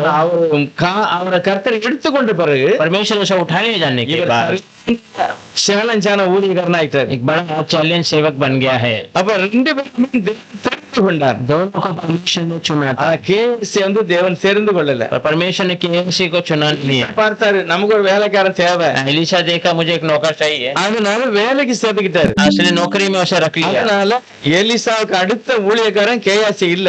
एलिशा के बाद जो सेवक था वो कैसे नहीं, அவர் தேவனுடைய சித்தத்தின்படி நடந்திருந்தா परमेश्वर की मर्जी से चला होगा, கண்டிப்பா கேசிக்கு அந்த ஊழியத்தை மறுபடியும் கொடுத்திருப்பாரு. निश्चय कैसे को सेवा दे देता था। அவருடைய ஊழிய அவருடைய வாழ்க்கையிலேயே அவருடைய வேலை இந்த மாதிரி இல்ல. पर उसके काम में, उसके स्थान में वो ऐसा नहीं था। கேசியை பார்த்தீங்கன்னா ஒரு பொறுப்பு இல்லாதவனா இருக்கான். कैसे देखेंगे एक जिम्मेदार, बिना जिम्मेदार वाला व्यक्ति, அவர் கூடவே இருந்தாலும் उसके साथ नहीं है, நிறைய விஷயத்துல வந்து அவர் தப்பு பண்ணுறாரு. बहुत सारे जगह गलत करता है। முதல் தவறு எங்க நடக்கு பாருங்க. पहला गलत कहाँ पर करता இப்போ है? இவங்க போய் அங்க இருக்காங்களா, நம்ம சாப்பிட்டுட்டு இருக்காங்க. अब ये लोग भोजन कर रहे हैं திரும்ப அந்த ரூம் பிளான் பண்ணியாச்சு. और रूम का तैयारी हो गया। எலிசா யோசிக்கிறாரு, अब एलिशा सोचता है, நம்ம வந்து சாப்பிட்டு போறோம், हम हमेशा खाकर जाते हैं, நம்ம ஏதாவது இவளுக்கு செய்யணும். हम कुछ ना कुछ इसके लिए भलाई ஒரு करना है। சரியான தேவனுடைய மனுஷனுடைய இருதயம் என்ன சொல்லுது? एक सही परमेश्वर का दास क्या நான் कहता है? வாங்க மட்டும் செய்யக்கூடாது, நான் ஏதாவது கொடுக்கணும். केवल हम लेते रहना नहीं, पर इनके लिए कुछ करना भी है। ஊழியக்காரங்க அப்படிதான். बहुत सारे सेवक लोग ऐसे ही அன்னைக்கு है। ஒரு ஊழியக்காரர் சொல்றாரு, उसने एक सेवक कहता है, படுக்கையில கிடக்காரு, படுக்கையில वो बिस्तर में पड़ा है, அவருக்கு எழும்ப முடியல. वो उठ नहीं पा रहा है, மழை. अच्छा बारिश है, தன்னுடைய மகனை கூப்பிடுதாரு. अपने बेटे को बुलाता है, மழை நிறைய பெய்யுதோ, बारिश ज्यादा हो रहा है, நிறைய மழை பெய்யுது, எழும்ப முடியாது, படுத்து கிடக்காரு. हाँ, वो उठ नहीं पाता है, लेटा है। அப்ப அவங்க வீட்டுல தண்ணி வந்திருக்குமே. तो उस घर में पानी आया रहेगा। மகன் சொல்றாரு, बेटा कहता है, இல்லப்பா நான் அவங்க வீட்டை போய் ரிப்பேர் பார்த்து அஸ்பரஸ் செட்லாம் போட்டு கொடுத்து வீட்டை ஒழித்து கொடுத்துட்டேன். नहीं पिताजी, मैंने जाकर उसके घर को ऊंचा किया। அவர் அப்படியே கை வச்சு, அப்பா ஸ்தோத்திரம். அந்த மனுஷனால பேச முடியல. वो उसका वो बात नहीं कर पा रहा था। அது சொல்றாரு, நான் வாங்க மட்டும் இல்ல கொடுத்தேன் அப்படிங்கிறாரு वो பாரு. कहता मैं केवल लिया नहीं पर दिया भी है। அப்படிப்பட்ட நிலை ஒரு சபையில கண்டிப்பா ऐसा இருக்கும். स्थिति एक कलीसिया में होना है। ஊழியக்காரங்களும் என்ன செய்யணும்? சபையில உள்ள சில காரியங்களை கண்டிப்பா செய்யணும். हर एक सेवा जो लोग हैं कलीसिया में थोड़ा कामों को அதை करना, விட தேவன் பெரியவர், उससे भी परमेश्वर बड़ा है। விசாரிக்கிறவர் சொல்லுது. हमें पूछता है, ऐसा लिखा है, நம்மளை விசாரிக்கிறவரானபடினால் हमारे बारे में पूछता கவலை है। எல்லாம் நீங்க வச்சிடணும். तुम्हारी सारी चिंताओं को वहाँ पर रख देना है। 10வது அதிகாரத்துல இயேசுனார் ஒரு வார்த்தை சொல்றாரு मत्ती பாருங்க. 10वां अध्याय में यीशु मसीह की बातों को कहते हैं, 3 வசனம் 40 41 42 40 41 42 10 में। மத்தேயு 10வது அதிகாரத்துல கடைசி 3 வசனம். உங்களை ஏற்றுக்கொள்கிறவன் என்னை ஏற்றுக்கொள்கிறவன், என்னை ஏற்றுக்கொள்கிறவன் என்னை அனுப்பினவன் ஏற்றுக்கொள்கிறான். தீர்க்கதரிசி என்னை நாமத்தை நினைத்தான், தீர்க்கதரிசி ஏற்றுக்கொள்கிறவன் தீர்க்கதரிசிக்கு நினைத்தான், ஏற்றுக்கொள்கிறவன் நீதிமானுக்கு ஏற்றுக்கொள்கிறான். சீஷன் என் நாமத்தை நினைத்தான், இந்த சிறியரின் அவனுக்கு ஒரு பன்னெண்டு படிக்க கொடுக்கிறவனும் தன் பலனை அடுத்து உங்களுக்கு சொல்கிறேன் என்றார். जो तुम्हें ग्रहण करता है वो मुझे ग्रहण करता है, और जो मुझे ग्रहण करता है वो मेरे भेजने वाले को ग्रहण करता है। जो भविष्यवक्ता को भविष्यवक्ता जानकर ग्रहण करे वो भविष्यवक्ता का बदला पाएगा, और जो धर्मी को धर्मी जानकर ग्रहण करे वो धर्मी का बदला पाएगा। जो कोई छोटे में से एक को मेरा चेला जानकर केवल एक कटोरा ठंडा पानी पिलाए, मैं तुमसे सच कहता हूँ वो किसी रीति से अपना प्रतिफल न खोएगा। அல்லேலூயா. தன்னுடைய நாமத்தை நம்புகிற பிள்ளைகளுக்கு ஒரு தேவனுடைய ஜனம் செய்தா எப்படி வாக்கு கொடுக்கிறாரு பாருங்க. परमेश्वर अपने नाम को मानने वाले को एक लोग கிளாஸ் தண்ணி கொடுத்தாலும் பரவாயில்ல, एक ठंडा पानी का நான் பதில் செய்யாம விடவே उनके மாட்டேன். भी बदले में मैं करूंगा, उन्हें छोड़ूंगा नहीं सके। தேவன் மகிமையான காரியங்களை நமக்கு செய்வார். परमेश्वर महिमा के कार्य को करता है, அதனாலதான் நம்ம எல்லா சபைகளும் கண்டிப்பா மிஷனரி ஊழியங்களுக்கு என்ன செய்யணும், கொடுக்கணும். इसलिए हर एक कलीसिया जो है मिशनरी की सेवकाई को हमें मदद கர்த்தருடைய கிருபையினால நம்மளும் சில காரியங்களை செய்கிறோம். परमेश्वर के अनुग्रह से हम भी कुछ कार्य தேவன் தன்னுடைய ஜனங்களுக்காக உத்தரவாதம் உள்ளவர். परमेश्वर अपने लोगों का जिम्मेदार लिया है। நம்ம கொடுக்கலையா தண்ணி? हमने पानी नहीं दिया क्या? நமக்கு பதில் எத்தனையோ பேர் கொடுத்துக்கிட்டு இருக்காங்க. हमारे बदले में कितने ही लोग दे रहे என்ன हैं। கர்த்தர் விடுவா, கை விடுவாரா? क्या मुझे परमेश्वर छोड़ देगा? நமக்கு நாம் கொடுக்கிற ஒவ்வொரு காரியத்திலையும் தேவன் ஆசீர்வதிப்பார். हम देने वाले हर एक बातों में परमेश्वर आशीष। சொல்றாரு, இந்த வசனத்துல அவர் சத்தமா சொல்லிருப்பாரு, ये वचन सब आवाज में कहा होगा, ஒரு நிமிஷம் தண்ணீர் கொடுத்தாலும் अगर एक गिलास ठंडा पानी दिया, அவனை அடக்கி போகவே மாட்டான். वो भी उसके फल को पाए बिना नहीं मिलेगा। கண்டிப்பா நான் செய்வேன். निश्चय मैं उसे करूंगा। அவ்வளவு சேலஞ்சாக பேசுகிறார். ऐसा वो चैलेंज से बात कर அதே रहा है। அபிஷேகத்தோட எலிசா சொல்லுகிறார், वही अभिषेक से एलिसा நம்ம कहता சும்மா சாப்பிட்டு சாப்பிட்டு போறோம், है, हम ऐसे ही खा खा कर जा रहे हैं, ஏதாவது தேவை இருக்கா? कुछ जरूरत है ஆனா क्या? அப்பதான் அவன் சொல்றான், என் ஜனத்தின் மத்தியிலே நான் சந்தோஷமா तब वो இருக்கேன். कहते हैं मेरे लोगों के बीच में मैं आनंद में हूँ। ஆனா கேயாசிக்கு தெரியாத ஒரு விஷயம், எலிசாவுக்கு தெரியாத ஒண்ணு கேயாசி சொல்றாரு. एलिशा को एक विषय मालूम नहीं, वो केयासी को पता है, ஏன்னா இவர் அதிகமா அந்த வீட்டுல நிறைய காரியங்களை விசாரிச்ச மாதிரி தெரியல. क्योंकि ये उस घर में ज्यादा पूछताछ नहीं करता है। ஏ கேயாசி உள்ள நுழைஞ்சு எல்லாம் பார்த்துட்டாரு. केयासी पूरा घर का चप्पा चप्पा चांद मार लिया। புருஷன் கொஞ்சம் வயசான ஆளு, उसका पति अच्छा उम्र हो चुका है उसका, இவளுக்கு குழந்தை இல்ல, और इनके घर में बच्चा அதனால है, ஒரு குழந்தை இருந்தா நல்லது. तो उसके लिए एक बच्चा रहेगा, अच्छा रहेगा। உடனே ஒண்ணுமே யோசிக்கல, எலிசா அவளை கூப்பிட அப்படிங்கிறார். एलिशा तुरंत उसे कहा, उसे बुलाओ। அவன் மாடியில இருந்து கீழே இறங்கணும்னு மறுபடியும் கூப்பிடுறாரு.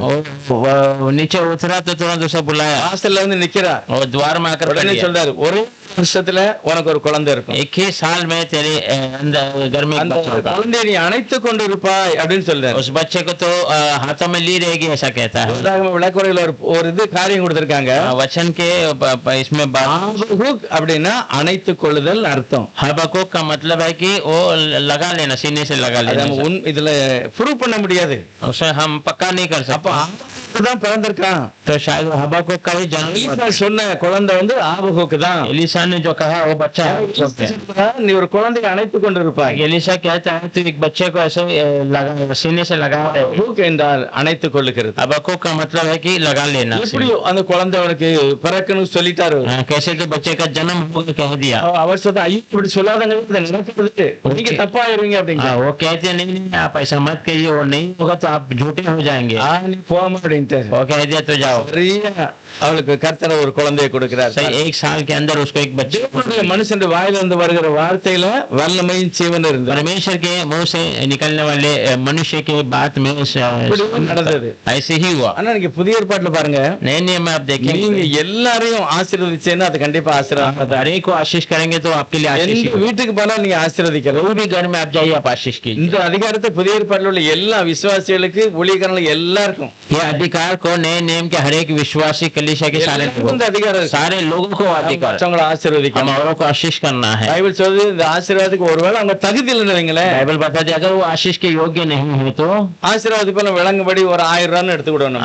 अगर आशीष के बदले में हम 1000 रुपए ले लेंगे அந்த ஆசீர்வாத அதை उसको समझने के लिए, விளங்க उसको समझने के लिए। நீங்க வந்து ஒரு வீட்டுக்கு போனா 1000 ரூபாய் கொடுங்க அப்படிங்க. आप एक घर में जा रहे हैं तो 1000 रुपए दीजिए ऐसा करो। ஒருவேளை இந்த வீட்டுக்காரங்க வாங்கல அப்படின்னா अगर उस घर वाले ने लिया नहीं तो 2 மடங்கு உங்களுக்கு திரும்ப வந்துடும். दो दुगनी आशीषों से आपके पास। அது நல்லது அப்போ. अच्छी बात ही तो है।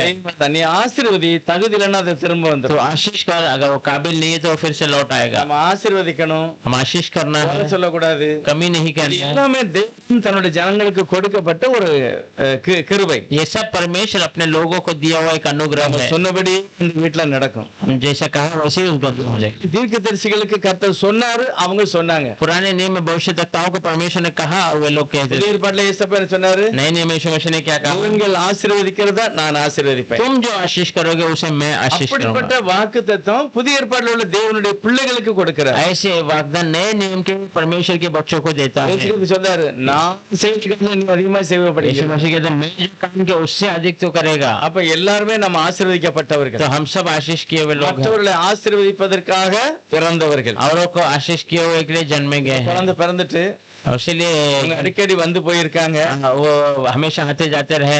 குழந்தைக்கு ஒரு குறிப்பிட்ட வயசு வந்த பிறகு அந்த குழந்தைக்கு வியாதி வருகிறது. एक उम्र आते ही वो बच्चा बीमार हो जाता இதெல்லாம் ஏன் தேவன் எழுதி வைத்திருக்கிறார் பாருங்க. है। क्यों परमेश्वर लिख कर रखा है? எலிசா எப்படிப்பட்டவர், கேயாசி எப்படிப்பட்டவர். एलिशा कैसा है और कियासी कैसा है? இவன் உடனே மறுநாள் பார்த்தா குழந்தை அப்பா கூட வயலுக்கு போயிட்டாங்க. हाँ देखा तो बच्चा पिता के साथ जो खेत में चले गया। இப்ப இன்னைக்கு பாத்தீங்கன்னா நிறைய பேரு ஸ்கூட்டர் வச்சிருக்க மாதிரி அந்த இடத்துல கழுதை. हाँ आज बहुत सारे लोग स्कूटर रखे हैं, वैसा उस समय में गधे के ऊपर बैठ के जाते அங்க हैं। வேலை நடந்துட்டு இருக்கு காட்டுல. वहाँ जंगल में काम चल रहा है। வீட்டுல ஒரு வேலைக்காரன் இருக்கான். यहाँ पर घर में एक नौकर है। அவன்கிட்ட சொல்ல, நீ ஸ்கூட்டர் எடுத்துட்டு போய் இந்த பையனை கொண்டு விட்டாங்க. பையன் போயிட்டான் அப்பா கூட. उसने कह दिया स्कूटर को लेके जाकर बच्चे को छोड़ देते, उसने छोड़ दिया। இப்ப பையன் நினைச்சுட்டான், கொஞ்ச நேரம் கழிச்சு எனக்கு உடம்பு சரியில்லை அப்படிங்க. अब लड़का कहता है थोड़े समय के बाद मुझे थोड़ा तबीयत खराब हो रहा है। அந்த அந்த சுனிம்சருடைய மாப்பிள்ள ஒரு பெரிய பணக்காரன். और उस स्त्री का पति एक बड़ा धनवान था। அது அறுப்பு காலம். वो कटाई का समय। இப்ப எனக்கு ஒண்ணும் முடியல, நீ கொண்டு அம்மாட்ட கொண்டு இந்த பிள்ளைய விட்டுற. हाँ यहाँ कटाई का काम बहुत ज्यादा है, तो काम कर इस लड़के मेरे बेटे को வீட்டுல விட்டுட்டான். एक जाकर घर पे छोड़ दिया। கொஞ்சம் பொறுத்து பிள்ளை இறந்து போச்சு. थोड़ी देर में बच्चा गुजर गया। ஒரு சில சூழ்நிலைகளை பார்க்கணும் நம்ம. देखिए थोड़ी परिस्थितियों को देखना। எல்லா வீட்டுக்குள்ள இருக்கு. परेशानी हर जगह पे है। எல்லா வீட்லயும் சில காரியம் வருது. हर घर में वो परेशानी आती அந்த है। பிரச்சனையில அவங்க எப்படி தங்களை காண்பிச்சுக்கிட்டு उस परेशानी में अपने आप को वे कैसे प्रकट करते हैं। அவன் என்ன செய்த பாருங்க. वो உடனே क्या करती है देखिए। உடனே அந்த பிள்ளைய கொண்டு போய் तुरंत तो बच्चे को लेके जाकर எலிசாவுக்கு கட்டி கொடுத்த மாடி வீட்டுல அந்த கட்டில போட்டுட்டு एलिशा को जो बांधा हुआ उस कमरे में उसे रखा। சாத்திட்டு இப்படி கடி லகாக்க அவன் போயிட்டான். दरवाजा का दाग लगा के चली गई। நேரே அடுத்த வேலைக்காரனை கூப்பிடுதான். दूसरे नौकर को बुलाती है। என்னை அந்த கழுதையில உட்கார வச்சு मुझे वो गधे में बिठा कर போனோங்க. நம்ம वहां पर जाना है। எங்க போனோம்? कहाँ जाना है? எலிசா இருக்கிற அந்த மலைக்கு போனோம். एलिशा है ना उस पर्वत पर जाना நான் है। சொல்லாத வரைக்கும் நீ நிப்பாட்ட கூடாது, வேகமா போடுங்க. जब तक कहता तब तक उसे रुकाना नहीं है। ஆனா அதுக்கு புருஷன் கேட்க, उसके पहले पति से पूछती है। புருஷன் போய் கேட்க, ஒரு ஆளையும் ஒரு நல்ல கழுதையை அனுப்பு, எனக்கு அந்த ஊழியக்காரனை போய் பார்க்க வேண்டும். एक अच्छा व्यक्ति और गधे को भेजना है, मुझे वो सेवक से मिलना है। அங்க சொல்லிவிட்டாரு, இது வருஷம், இது மாத பிறப்பும் இல்ல, அமாவாசை இல்ல.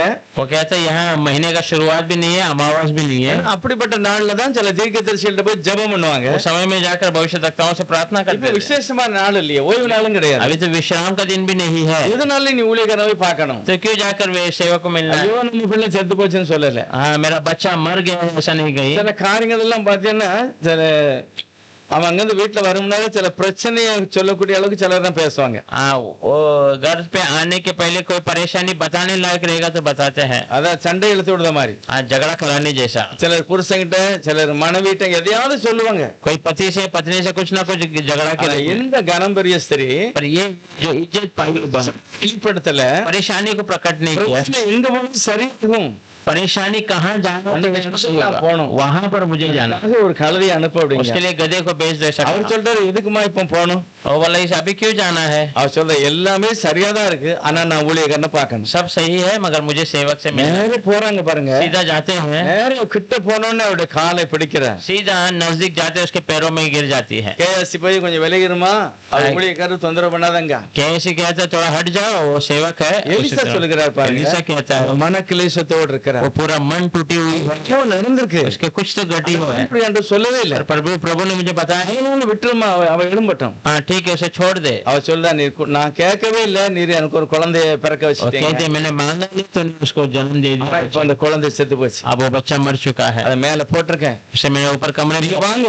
आप आइए। கேஎஸ் சொல்றாரு, कैश कहता है நான் போலாமான்னு கேட்காரு போல. मैं जाऊँ क्या करके पूछता சரி, है। எலிசா சொல்றாரு, எப்பா போ, நீ போய் என்ன செய்ய, நான் வச்சிருக்கிற இந்த தடி இந்த கம்பு என்ன செய்ய அந்த குழந்தைக்கு மேல வை, குழந்தை பிழைச்சுக்கிடும் அப்படிங்கிறார். और ठीक है तो जा मैंने जो लकड़ी रखा है उसे तो उस लड़के बच्चे के ऊपर रख और जीवित हो जाए। ஆனா அந்த ஸ்திரீ சொல்ல இல்ல நான் உங்களை தான் கண்டிப்பா கூட்டு போன நீங்களும் வரணும். और स्त्री कहते नहीं आप ही आना है मैं आपको ஆனா लेके। எலிசா சொல்லுகிறாரு, एलिशा कहता है சபை சொல்றாரு कैसे के இந்த देख கம்ப கையில பிடி, ये लकड़ी को हाथ में ले, எங்க அங்க பார்க்க கூடாது, आगे पीछे किधर देखो, ஓடுன்னு கேட்டா பதிலே சொல்லக்கூடாது, कोई पूछेगा कहाँ पे जा रहे हो, நின்னு பேசக்கூடாது, कोई पहचान वाला हो तो रुक कर பேசக்கூடாது. किसी से बात नहीं, सीधा कहाँ पर जाना है। குழந்தை படுத்திருக்க மேல் வீட்டுல அந்த குழந்தைக்கு மூஞ்சில ஒண்ணு இந்த கம்பு வை, और बच्चा जो लेटा है उसके चेहरे में जाकर इस लाठी को रख, எழும்பிடும் அப்படிங்க. वो उड़ जाएगा। எதுக்காக பேசக்கூடாது, क्यों बातें नहीं करना, எதுக்காக பேசக்கூடாது, क्यों बात नहीं करना है, எதுக்காக நிக்க கூடாது, क्यों रुकना नहीं है। துட்டன்னா ஒரு சாட்சி சொல்றாரு.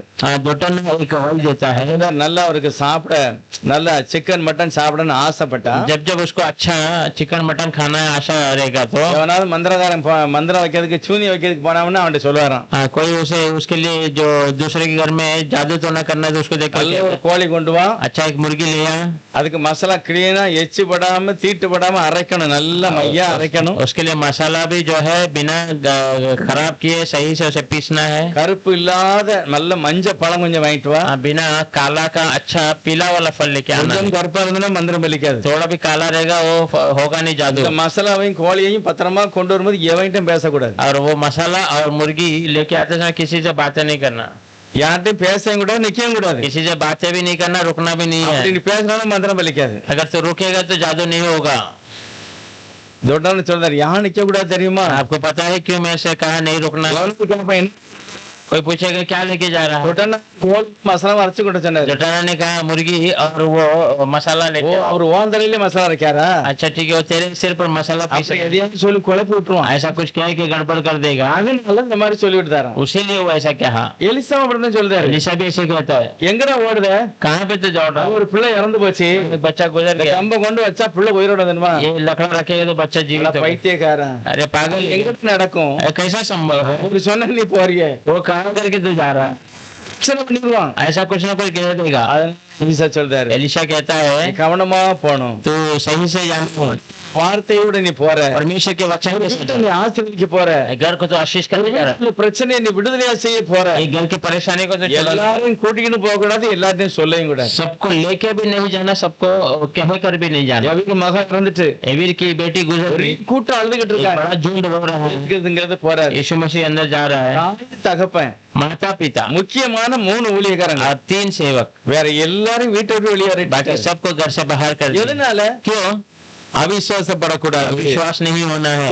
எவ்வளவு சர்வ உள்ளமுள்ளவரா இருந்தாலும் कितना परमेश्वर सर्वसम्मति, அவிசுவாசப்பட்டு அந்த ஊழியத்தை கெடுக்க கூடாது. विश्वास कर कर सेवा को அதனால கர்த்தர் சொல்றாரு இப்படிப்பட்ட ஆளோட நீ டச் வைக்காத, पहले प्रभु कहता है ऐसे लोगों के साथ तो संबंध न रखना, உட்கார்ந்து பேசுறது தப்புதான். ऐसे घर में रहना भी गलत है। விசுவாசத்தை குலைத்து போடுகிற உட்கார்றது தப்பு. विश्वास को खराब करने वाले परिवार में बैठ के बात करना गलत है। இங்க நிச்சய கூடாது, एलिजाबेथ कहीं पर रुकना नहीं है, किसी से बातें नहीं करनी, போகிறாரு. ऐसे ही जाता है। பேதுரு கூட ஒரு இடத்துல 9வது அதிகாரம் அப்போஸ்தலர் நடவடிக்கையில கடைசியில பாத்தீங்கன்னா प्रेरित 9 अध्याय में सरस्वती स्थान में ஒரு ஸ்திரீ விதவையான ஸ்திரீ என்ன செய்தாங்க, இறந்துட்டாங்க. एक विधवा औरत गुजर जाती है, இப்போ அந்த ஸ்திரீகள்லாம் சொல்றாங்க ஐயா பேதுரு பக்கத்து ஊர்ல இருக்கிறாரு, और स्त्री सब कहती है पत्थर से नजदीकी की அவர் வந்துச்சுன்னா எழுப்பிட்டுருவாரு. करवा होगा तो इसे உடனே जीवित அங்க விட்டாச்சு. और लोगों को भेज இந்த दिया। ஸ்திரியை நல்லா குளிப்பாட்டி மேல கட்டில படுக்கப்பட்டாரு. स्त्री को अच्छा नहला कर ऊपर खाट पे பேதுரு வந்தாருன்னா எழுப்பிடுவாரு, வரலன்னா நம்ம அடக்கம் பண்ணணும். पतरस आया तो वो उसे खड़ा कर देगा, उठा देगा, नहीं है तो हमें दफना ஆனா देना। சுத்தி நின்னுக்கிறவங்க எல்லாம் பேசுறாங்க, पर आजू बाजू में लोग थे, सब இங்க कह பாருங்க, रहे हैं, நான் போட்டிருக்கிற அந்த Dress இந்த அம்மா தான் தச்சு देखिए கொடுத்தாங்க. मैंने जो वस्त्र पहना ये माँ ने मुझे दिया था बना இதெல்லாம் के। உண்மையிலேயே அது ஒரு தியாகமான வாழ்க்கை செய்திருக்காங்க. एक बहुत त्याग का जीवन बिताया था। நிறைய பைசா உதவிக்கு நிறைய பைசா இருந்தாதான் அப்படின்னு இல்ல. हाँ, वो मदद के लिए बहुत सारा पैसा रहेगा तभी मदद होगा, ऐसा नहीं। சண்டே கிளாஸ்ல சொல்லுவாங்க संडे स्कूल में कहते ஒரு थे ஊசி ஒரு நூல் தான் மாட்டு இருந்தது, एक सुई और एक धागा था, பஸ் அநேகருக்கு துணி தச்சு கொடுத்திருக்கா. बहुत लोगों को उसने कपड़ा सिला कर दिया। தேவனுடைய வார்த்தையை கிரியைகளிலும் வெளிப்படுத்தியிருக்காங்க. परमेश्वर के वचन को कामों के द्वारा போய் சொன்ன உடனே பேதுரு வராரு. पतरस को कहते वो आ जाओ, அவர் என்ன செய்தாரு? और क्या करता है, முன்ன அழுதுகிட்டு இருக்கவங்க எல்லாம் வீட்டை விட்டு வெளியே போங்கிறாரு. जो रोने वाले सबको बाहर कर देता है, அவர் தனியா போய் பிரேயர் பண்ணுகிறார். अकेले जाकर प्रार्थना करता है, ஆண்டவருடைய சமூகத்தை நோக்கி பார்க்கிறார். परमेश्वर की उपस्थिति की ओर அந்த விசுவாசத்தோடு இந்த ஜனங்கள் என்ன கூப்பிட்டிருக்காங்க. वो विश्वास से इस लोगों ने हमें जो बुलाया है, இவரை பற்றி எல்லாருமே சாட்சி சொல்றாங்க. इनके बारे में सारे लोग गवाही देते இவன் हैं, தச்சு கொடுத்த ட்ரெஸ், इसने सिलाया हुआ वस्त्र, ஏழைகளுக்கு உதவி बहुत பண்ணிருக்கார். इसने गरीबों को मदद की, இவனுக்கு நீர் கண்டிப்பா உதவி செய்யணும். इसके लिए निश्चय आप मदद करें, அப்பதான் அவளை எழுப்பியே விட்டுட்டாரு उसको பாருங்க. वो जीवित कर दिया। தேவன் தன்னுடைய ஜனங்களிடத்துல விசுவாசத்தை எதிர்பார்க்கிறார். परमेश्वर अपने लोगों के बीच में विश्वास, அவிசுவாசிகளோட ஐக்கியப்படக்கூடாது. अविश्वास के साथ संगति नहीं करना, எல்லாத்தையும் பேசாத, सब कुछ सबसे बातें नहीं, உங்களுக்கு கூட்டிக்கிட்டும் போகாத. कई कई जगह में लेके भी नहीं जाना, அப்படியே கூட்டு போனா வீட்டை விட்டு வெளியே விட்டு போவாங்க. हाँ, ऐसे ही लेके गया तो भी घर के बाहर खड़ा करना। अब कैसे जाता है, நேரா போனாரு. सीधे गया, இப்ப அவங்க நான் நினைக்க அந்த உப்பனை போல வராங்கன்னு வச்சுக்கோங்க, மலையில இருந்து இறங்கி अब उपवन की ओर से वो पहाड़ से चलकर आ रहे हैं, அவர் வந்துட்டார். சுபாஷ் ये அருகே आका सुभाष नगर வந்துட்டாரு. कैसे आ गए, உள்ள போய் வீட்டை திறந்தாரு. घर का द्वार को அந்த ऊपर, குழந்தைக்கு மேல கம்பை வச்சாரு. बच्चे के ऊपर रखा लकड़ी, எதுக்கு கம்பை வைக்க சொன்னாரு? क्यों लकड़ी रखने இந்த बोला, கம்பை கொண்டு வச்சனா பிள்ளை எழுந்துரும். ये लकड़ी को रखते ही बच्चा जी उठेगा, வச்சு பார்த்தாரு, ये रख कर देगा, ஒண்ணு நடக்கல. कुछ नहीं हुआ, டக்குன்னு கம்பை எடுத்தாரு, ठीक है लकड़ी उठा लिया, ஓடுதாரு. அங்க அங்க எதிர் அங்க வாராங்கலாம் அவன் சந்திக்க போறாரு. वापस एलिशा से मिलने जा रहा है, அங்க போய் என்ன சொல்றாரு? वहां जाकर क्या कहेगा, तू रखा था कुछ नहीं हुआ. हम நான் போய் வச்சா ஒண்ணுமே நடக்கல. नहीं जाकर रखा पर कुछ काम नहीं हुआ। இப்போ எலிசா வந்து என்ன நடக்க போகுது? अब एलिशा के फिर क्या होगा, ஏன் சொல்ற? நான் நீ சொன்னபடி வச்சேன், ये ऐसे कहता है मैंने जैसे आपने कहा ஒண்ணுமே वैसे, நடக்கல. वहां तो कुछ नहीं हुआ, கம்பை கொண்டு வச்சா அப்படி ஒண்ணும் நடக்க போறது இல்ல. आप भी इस लकड़ी को रखेंगे कुछ काम नहीं हुआ। எலிசா போகிறாரு, एलिशा सीधा जाते हैं, தனியா போகிறாரு. अकेले में जाता है, பாருங்க, அந்த நேரத்துல देखिए उस स्थान அப்படியே में தன்னுடைய சரீரத்தை ஒடுக்கி अपने शरीर को वो जो है அந்த छोटा, குழந்தைக்கு மேல தன்னுடைய சரீரத்தினுடைய சூடு படும்படி பட்டு अपने उस बच्चे के ऊपर इसके शरीर की गर्माहट लगने के रूप में रखा। எவ்வளவு ஒரு தியாகம், कितना एक ஒரு கண்ணீர் ஜெபம். एक आंसू की प्रार्थना, அந்த சின்ன பிள்ளைக்கு மேல இந்த ஆள் கையெல்லாம் வைக்க எப்படி இவர் சுருங்க வேண்டியிருக்கும். ये छोटे बच्चे के ऊपर अपने हाथों को पैरों को उसके साथ मिलान பண்ணி अपने आप को दिया कर, உள்ள எலும்பலன்னா நான் விட மாட்டேன். इस बच्चा नहीं उठेगा तो நீ கண்டிப்பா இருக்கணும். आप कैसे भी उसे खड़ा करना है, கேஎஸ்ஏ மாதிரி இல்ல. कैसे के जैसे ஜோம் பண்ணி பார்த்தேன், ஒண்ணும் நடக்கல. प्रार्थना किया कुछ हुआ नहीं, பாஸ், நம்ம வேலை முடிஞ்சிட்டு. हमारा काम खत्म हो गया। ஆனா எலிசா पर एलिशा ऐसे नहीं था, அழைக்கப்பட்டவன் परमेश्वर से बुलाया गया, எலும்பலன்னு நான் விட மாட்டேன். अगर ये नहीं उठेगा मैं तुम्हारा सीन கண்டிப்பா எழுப்பணும். कैसे भी उठाना है, பாருங்க, उठा दिया उसको, ஆனா அதுக்காக தன்னுடைய சரீரம் ஒடுக்கப்பட்டது. पर उसके लिए उसके शरीर को उसने झुकाया था। அப்படியே ஒரு தியாகப்பட்டார் பாருங்க. वैसे இயேசுவும் கூட அப்படிதான். यीशु मसीह भी ऐसे ही கல்வாரி சிலுவையில कलवारी क्रूस पर சகல நோய் வியாதி எல்லாம் அவர் சுமந்துகிட்டாரு. सारा बीमारी दरिद्रता सबको முடியல. उससे नहीं हो रहा, நோக்கம்தான். पर एक ही विचार था, இந்த ஜனங்கள் விடுவிக்கப்படணும், ये लोग छुड़ाए जाए, ரட்சிக்கப்படணும். ये लोग उद्धार पाए, அதுக்காக தன்னையே தியாகம் பண்ணினார். इसलिए अपने आप को त्याग कर दिया। நீங்க இந்த அடகாத்த கோழி இருக்கு பாருங்க, जो अंडा देने के लिए मुर्गी को रखते हैं, முட்டை பொரிக்கிறதுக்கு, हाँ वो जो अंडे से बच्चा निकलने के लिए मुर्गी को रखा रहता है, அது எவ்வளவு நாள் படுத்து கிடக்கு? वो कितने दिन अंदर बना रहता है, 21 நாள் படுத்து கிடக்கு. 21 दिन तक अंडे के ऊपर बैठा रहता है। கோழி வச்சு சாப்பிட்டு இருக்காங்களா? उसके बाद उस मुर्गी को लोग मारते हैं क्या, எப்படி சாப்பிட்டா எப்படி இருக்கும்? அது अगर वो मारेंगे तो कैसे रहेगा, இருக்காது. वो स्वादिष्ट नहीं होगा।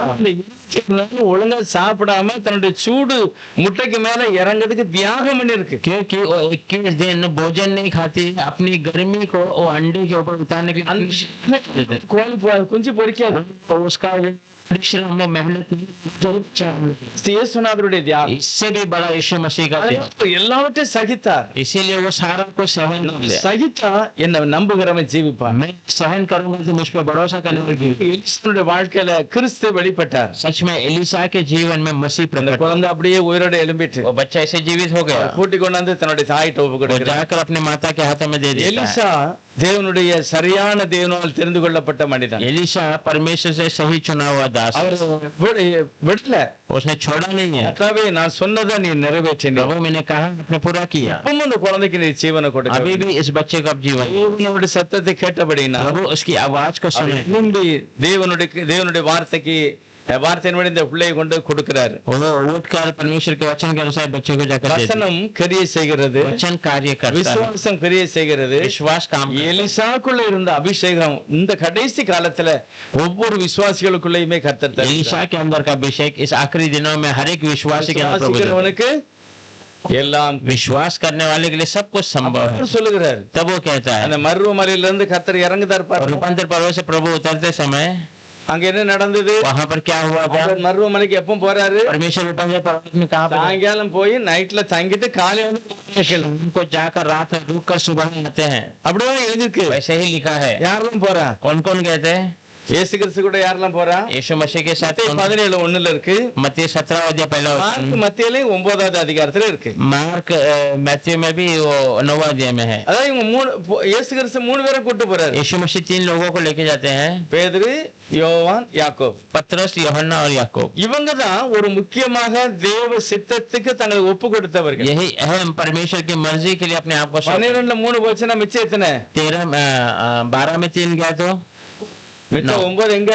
9 कहाँ पर है? வீட்டுல படுத்து தூங்குதாங்க. वो घर पर सो रहे हैं। ஆண்டவரே சொன்னார், நீங்க வீட்டுல இன்னைக்கு ரெஸ்ட் எடுங்கப்பா, நாங்க மேல போயிட்டு வரேன்ட்டு போறோம். प्रभु ने कहा आप घर पे आराम कीजिए, मैं ऊपर जाके आता हूं। மருவமலைக்கு போயாச்சு. रूपांतर पर्वत में गए, 3 பேருமே பிரேயர் பண்ணதாங்க. तीनों प्रार्थना कर रहे हैं। இவங்க கொஞ்சம் சோர்வாயிட்டு अब ये लोग निराश हो गए, ஜெபம் பண்ணிட்டே प्रभु இருக்கிறாங்க. प्रार्थना कर रहा है। பைபிள் சொல்லுகிறது, இயேசுவானவர் மறு ரூபம் ஆனார்.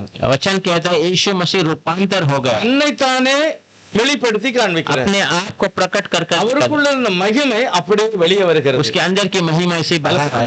துணியே அவ்வளவு பிரகாசமா और இருந்தது. लिखा है उसका वस्त्र इतना प्रकाशमान, அவருக்குள்ள இருந்த மகிமை சூரிய பிரகாசத்தை காட்டிலும் மேன்மையானது. उसकी जो महिमा है सूरज की रोशनी से भी ஒரிஜினல் தேவனுடைய அந்த கிருபை அது அப்படியே வெளிப்படுகிறது. ओरिजिनल परमेश्वर का अनुग्रह ऐसे ही प्रकट हो இவரை रहा है। யாரும் மறுவப்படுத்தல, அவர் தானாகவே इसे மறுவமாகிறார். कोई रूपांतर नहीं किया, वो खुद रूपांतर हो गया। தேவன் அப்படிங்கறத நிரூபித்து காண்பிக்கிறார். परमेश्वर है उसे प्रकट करके दिखाता இப்படி है। இருக்கும்போதுதான் இவங்க 3 பேரும் டக்குனு முழிச்சு பார்க்காங்க. ऐसे होते समय तीनों लोग उठकर देखते हैं, இயேசுவானவர் மர்வமா இருக்கிறாரு. यीशु मसीह रूपांतर हो चुका है। மோசே ஒரு பக்கத்துல, एलिया एलिया एक जगह पर मूसा है, एक जगह। பேசிட்டு உட்கார்ந்திருக்காங்க. तीनों बातें करते होते। पतरस देख रहा है, தூக்கம் आधा नींद हो रहा है। பார்த்த உடனே அவருக்கு ஆச்சரியமா போச்சு. ये देखते उसका आश्चर्य हो गया। இயேசு கிறிஸ்து இருக்கிறாரு यीशु है மகிமை சரீரத்துல. महिमा का शरीर में, அவர் எலியாவும் மோசையும் மகிமையான சரீரத்துல தான் நிக்காங்க.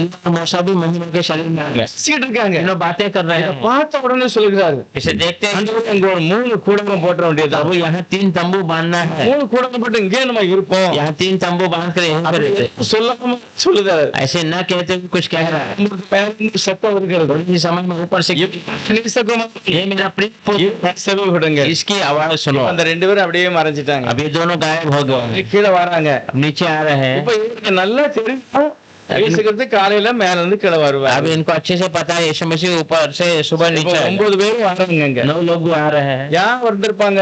क्यों आ रहेंगे?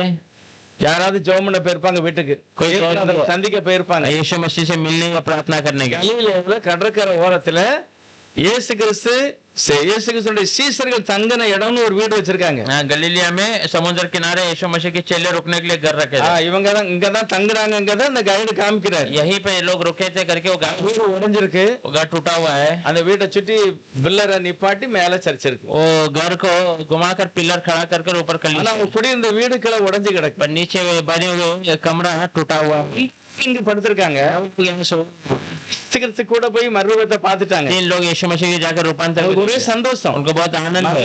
கீழே வராங்க. दूसरे दिन नीचे கீழே வரும்போது அவங்க சீசர்மார் 9 பேரு. नीचे उतरते और बाकी चेले 9 लोग। அதுகிட்ட வேற யார் இருக்கா? और कौन है उसके साथ? வாசிக்கலாம். 15 ஆண்டவரே, என் மகனுக்கு இரங்கும். அவர்கள் ஜனங்களிடத்தில் வந்தபோது ஒரு மனுஷன் அவரிடத்தில் வந்து அவர் முன்பாக முழங்காற்படியிட்டு, ஆண்டவரே, என் மகனுக்கு இரங்கும். அவன் சந்திரனையா கொடியை உடனப்படுகிறான். அடிக்கடி தீயிலும் அடிக்கடி தண்ணீரிலும் விழுகிறான். இப்போ ஒரு வியாதி உள்ள மனுஷனுக்கு ஒரு தகப்பனார் ஒரு வாலி பெயர் கூட்டு வந்திருக்கிறாரு. बीमार बच्चे को उसका पिता लेके आया है। ஜெபம் பண்ணதுக்கு प्रार्थना करने யோசனைக்கு இல்ல यीशु मसीह नहीं था। இருக்கு சீசர்மாரு. ऐसे 9 चेले केवल अब 17 वचन में 10वें अध्याय में क्या हुआ था? பயங்கர கலக்கிட்டாங்க. जो लोग जाकर पूरे गांव जाकर अद्भुत कार्य, अभी वही लोग விரட்டினாங்க, शैतान को भगाया, சோமாக்கணும். कुछ चंगा किए। அப்பா எனக்கு பெரிய காரியம் செய்ய முடியும்.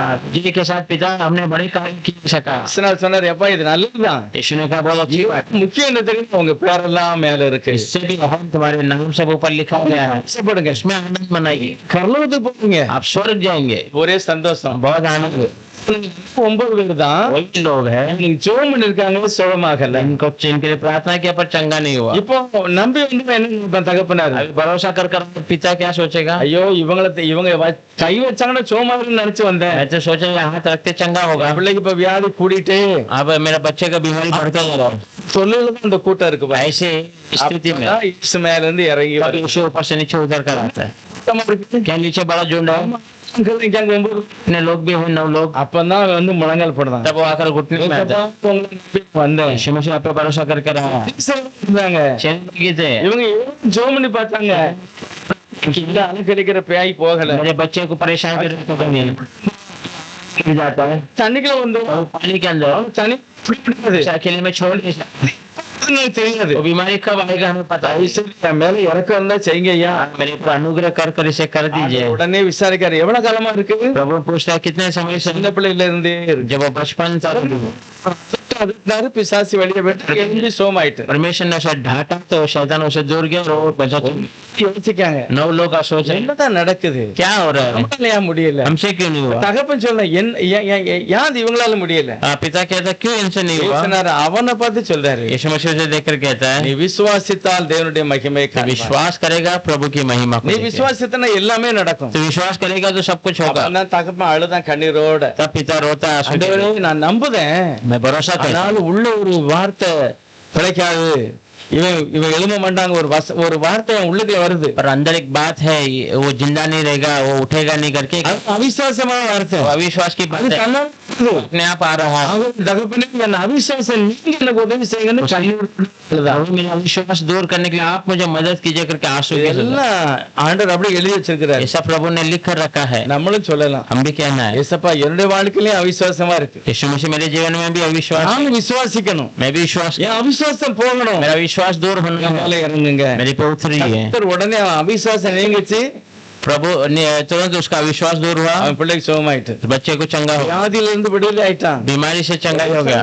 बहुत आनंद। சீசர்ல பார்த்து சொல்றாரு, चेलों को देखकर कहता है உங்களால முடியாது ஒண்ணுமே கிடையாது, आपसे कोई बात नहीं असंभव है, கடுகளவு விசுவாசம் இருந்தா சரி, राय के माने विश्वास है तो काफी है, கண்டிப்பா நீ என்ன கேட்டாலும் உனக்கு கிடைக்கும். निश्चय तो जो मांगेगा वो मिल जाएगा। இது புதிய ஏற்பாட்டுல கொடுக்கப்பட்ட ये வாக்கு. नए नियम में दिया हुआ वाग्दान है। எலிசா எலியா அந்த காலத்திலேயே தன்னுடைய வாழ்க்கையில और அனுபவித்தார். एलीशा एलिया सब उस समय में ही अपने जीवन में अनुभव என்ன किया। பிரச்சனை வந்தாலும் சரிதான், कोई भी परेशान क्यों ஃபர்ஸ்ட் ना, முழங்கால போட்டோம். पहला घुटना, ஒருவேளை ஒரு மணி இல்லையா, हाँ एक मन नहीं है, நம்மளே சொன்ன ஏசப்பா அவிசுவாசம் நீங்க எனக்கு உதவி अब செய்யுங்க, कहना यीशु मसीह मेरा विश्वास दूर எனக்கு कर मुझे, விசுவாசம் தாங்க, जो विश्वास दी, நான் ஜெபம் பண்ணி என் வீட்டுக்குள்ள ஆசீர்வாதம் வேணும். मैं प्रार्थना करके मेरे घर में एक आशीष चाहिए। என்ன பிரச்சனை என்னன்னு, क्या परेशानी क्यों ना हो, படிப்பா இருக்கட்டும், पढ़ाई हो, வேலையில இருந்த பிரச்சனையா काम இருக்கட்டும், में परेशानी हो, என்ன பிரச்சனை நான் சொல்லணும். कोई भी हो मैं कहना ஏசப்பா, है என் அவிசுவாசம் போயிரட்டும், எனக்கு விசுவாசம் தாருங்க. यीशु मसीह मेरा विश्वास जाने दो मुझे विश्वास। அவரே சொல்றாரு, உன்னால முடியாது ஒண்ணுமே இல்லப்பா. वो खुद कहता है तेरे से कोई बात असंभव नहीं है। இயேசு கிறிஸ்து சொல்றாரு, यीशु मसीह कहता है, உங்களால முடியாது ஒண்ணுமே கிடையாது, तुमसे कोई बात असंभव नहीं है, எனக்காக நீ என்ன செய்யணும் காத்திருக்கன்னு அவசியம் இல்ல. मेरे इंतजार में रहने के लिए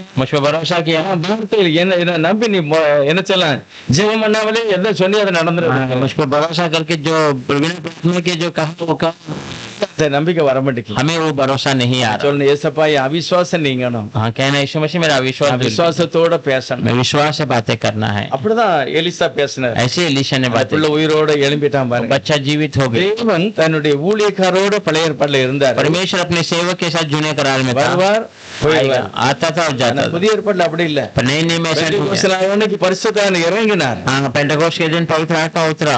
அது அருமையான ஒரு ஊழியக்காரர் சொல்றாரு, वो अच्छा एक सेवक ने कहा, நம்முடைய தேவன் யார்? और परमेश्वर कौन है? சிக்கராக்கினி. वो जलाने वाली आग நம்முடைய है। தேவன் யார்? और परमेश्वर कौन அக்னி है? ஸ்தம்பம். आग का स्तंभ है। அப்படியே பிரகாசமா கீழே தரையில இருந்து வானத்தோட எரிஞ்சுட்டு இருக்கிறார். वो प्रकाश आकाशमान जमीन से लेके आसमान तक जगह மகிமையான தேவன். वही महिमा का परमेश्वर है। அந்த மகிமையான தேவனுக்கு உள்ளே இருந்து उस महिमा के परमेश्वर के अंदर சின்ன சின்ன தீயா வந்து 120 மேல உட்கார்ந்துச்சு. छोटा छोटा आकर 120 लोगों के ऊपर बैठ गया। ஒரு ஊழியர் சொல்றாரு, एक सेवक कहता है கடல்ல போய் ஒரு செம்பு தண்ணியை கோதனோடனே கடல் தண்ணி குறைஞ்சிட்டா तो क्या समुद्र में एक लोटा पानी लेगा तो कमी हो जाती है क्या? குறையுது. नहीं कम होएगा। அதே போலதான் வயசு. தேவன் அக்னி ஸ்தம்பமா இருக்கிறார். परमेश्वर आग का அவர் स्तंभ है। இந்த அக்னி அப்படியே இறங்கி 100 பேர் 120 மேல உட்கார்ந்துட்டு उनका आग ऐसे उतर कर 120 உன் மேலே வந்து உட்கார்ந்தாலும் குறையுது. आपके ऊपर भी இப்ப மேல இந்த அக்னி இறங்குவதுக்கு ஆயத்தமா இருக்கிறது. सबके ऊपर उतरने के लिए तैयार है। சொல்லணும், ஆண்டவரே என் அவிசுவாசம் போயிரட்டும், आप कहना है प्रभु मेरा अविश्वास दूर हो जाए, என்னையும் கூட உம்ம மாதிரி மாத்திருங்க. मुझे भी आपके समान बना நம்முடைய दीजिए। விசுவாசத்தை நான் வளர்க்க வேண்டும். हमारे विश्वास को हमें बढ़ाना है। எல்லா சூழ்நிலையிலும் அவர் போதுமானவர். सारी स्थिति में वो काफी है। हम प्रार्थना किया, நான் ஜெபம் பண்ணேன், ஒண்ணும் நடக்கல.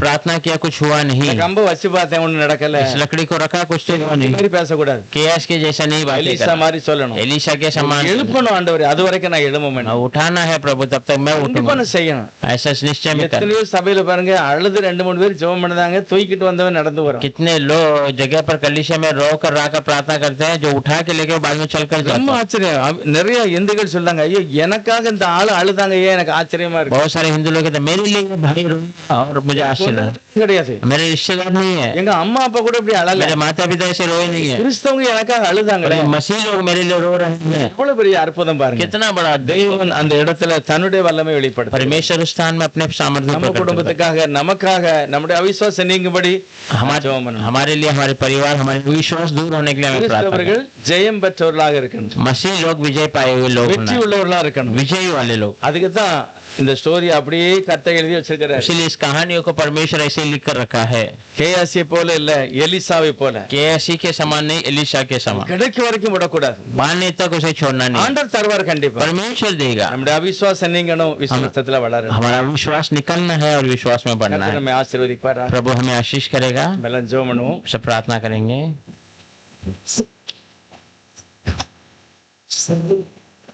எல்லாரும் அந்த நேரத்துல பாப்போம். सब हम परमेश्वर के देंगे। எலிசாக்குள்ள இருந்த அந்த அபிஷேகம் எனக்கு தாங்க ஏசப்பா. एलिशा के अंदर का वही अभिषेक मुझे दीजिए। நீரே அக்னி ஸ்தம்பம். आप ही आग का स्तंभ है। 120க்கு மேல உமக்குள்ள இருந்த அக்னி எல்லாருக்கு மேல இறங்கிட்டு 120 से भी अधिक आपका ऊपर का अग्नि हर एक के ऊपर उतरा। எல்லாரும் அவங்க பல பாஷைகளை பேசினார்கள். सब लोग अलग अलग भाषा में தேவனுடைய बात- மகத்துவங்களை பேசினார்கள். परमेश्वर की महानता को நாங்களும் அப்படி பேசணும். हम भी ऐसे बातें करें। தேவனுடைய மகத்துவங்களை பேசணும். परमेश्वर की அந்த महत्व விசுவாச ஆவியில நாங்களும் ஜெபம் பண்ணணும். विश्वास की आत्मा से हम प्रार्थना करें। எல்லாரும் ஜெபம் பண்ணணும். सब प्रार्थना करें। கர்த்தர் நம்முடைய ஜெபங்களை கேட்பார். परमेश्वर हमारी प्रार्थना நான் सुनेगा। கேட்டிருக்கிற அந்த காரியத்தை கண்டிப்பா அவர் தருவார். मैंने जो मांगा वो बातों को परमेश्वर देगा। அவர் சொல்லியிருக்கிறார், உன்னால நடக்காது ஒண்ணுமே இல்லப்பா, वो कहा है तेरे से कोई बात असंभव नहीं। எல்லாவற்றையும் கர்த்தர் செய்வார். सब कुछ परमेश्वर ஜெபம் பண்ணணும். எல்லாரும் விசுவாசத்தோட सब प्रार्थना करें। நல்லவரே अच्छा, ஸ்தோத்திரிக்கிறோம். परमेश्वर आपको நன்றி धन्यवाद சொல்லுகிறோம் பிதாவே. धन्यवाद करते உங்களுடைய हैं। அதிகாரம் உள்ள வார்த்தைகளுக்காக நன்றி. आपके अधिकार के बाद நீர் இரக்கமாய் கிருபையாக எங்களுக்கு கொடுக்கிற விசுவாச வாழ்க்கைக்காக आप நன்றி. अनुग्रह से देने वाले हमारे विश्वास को நாங்கள் जय करें। விசுவாசத்துல अनेक காரியங்களை ஜெயம் பெறணும். हम भी विश्वास में बहुत सारे बातों में நாங்கள் जय करें। தொடுகிற பிடியாளிகள் சுகம் அடையணும். हम छूने वाले बीमार चंगे நாங்கள் होना। குடியிருக்கிற வீடு ஆசீர்வாதமா हम बसे இருக்கணும். हुए घर आशीष होना। நாங்களும் யார் வீட்டுக்கு போனா அந்த வீடும் हम ஆசீர்வாதமா किसी के இருக்கணும். घर में जाए वहां भी आशीष हो। எங்களை சுற்றிலும் உம்முடைய பிரகாசம் இருக்கட்டும். हमारे आगे पीछे सब आपका இஸ்ரவேல் प्रकाश बने ஜனங்களுக்கு रहे। முன்னுமிடமாக தேவ மகிமை இருந்தது. इस्राएल के आगे पीछे परमेश्वर की महिमा थी। புதிய ஏற்பாட்டுல இயேசுப்பா சொன்னார், नए नियम में உலகத்தின் முடிவு பரியந்தமும் நாட்களிலும் सारे दिनों में கூட मैं இருக்கிறேன். तेरे साथ, நம்மளோட இருக்கிற தெய்வத்தை வச்சு நாம் வெற்றி சிறக்கலாம். हमारे साथ रहने वाले प्रभु को रखकर हमें विजय पाना। விசுவாசலாம் நிரப்பிடுங்க. ऐसे विश्वास से भर दीजिए। இயேசு கிறிஸ்துவின் நாமத்தினால பிதாவே. यीशु मसीह के नाम से।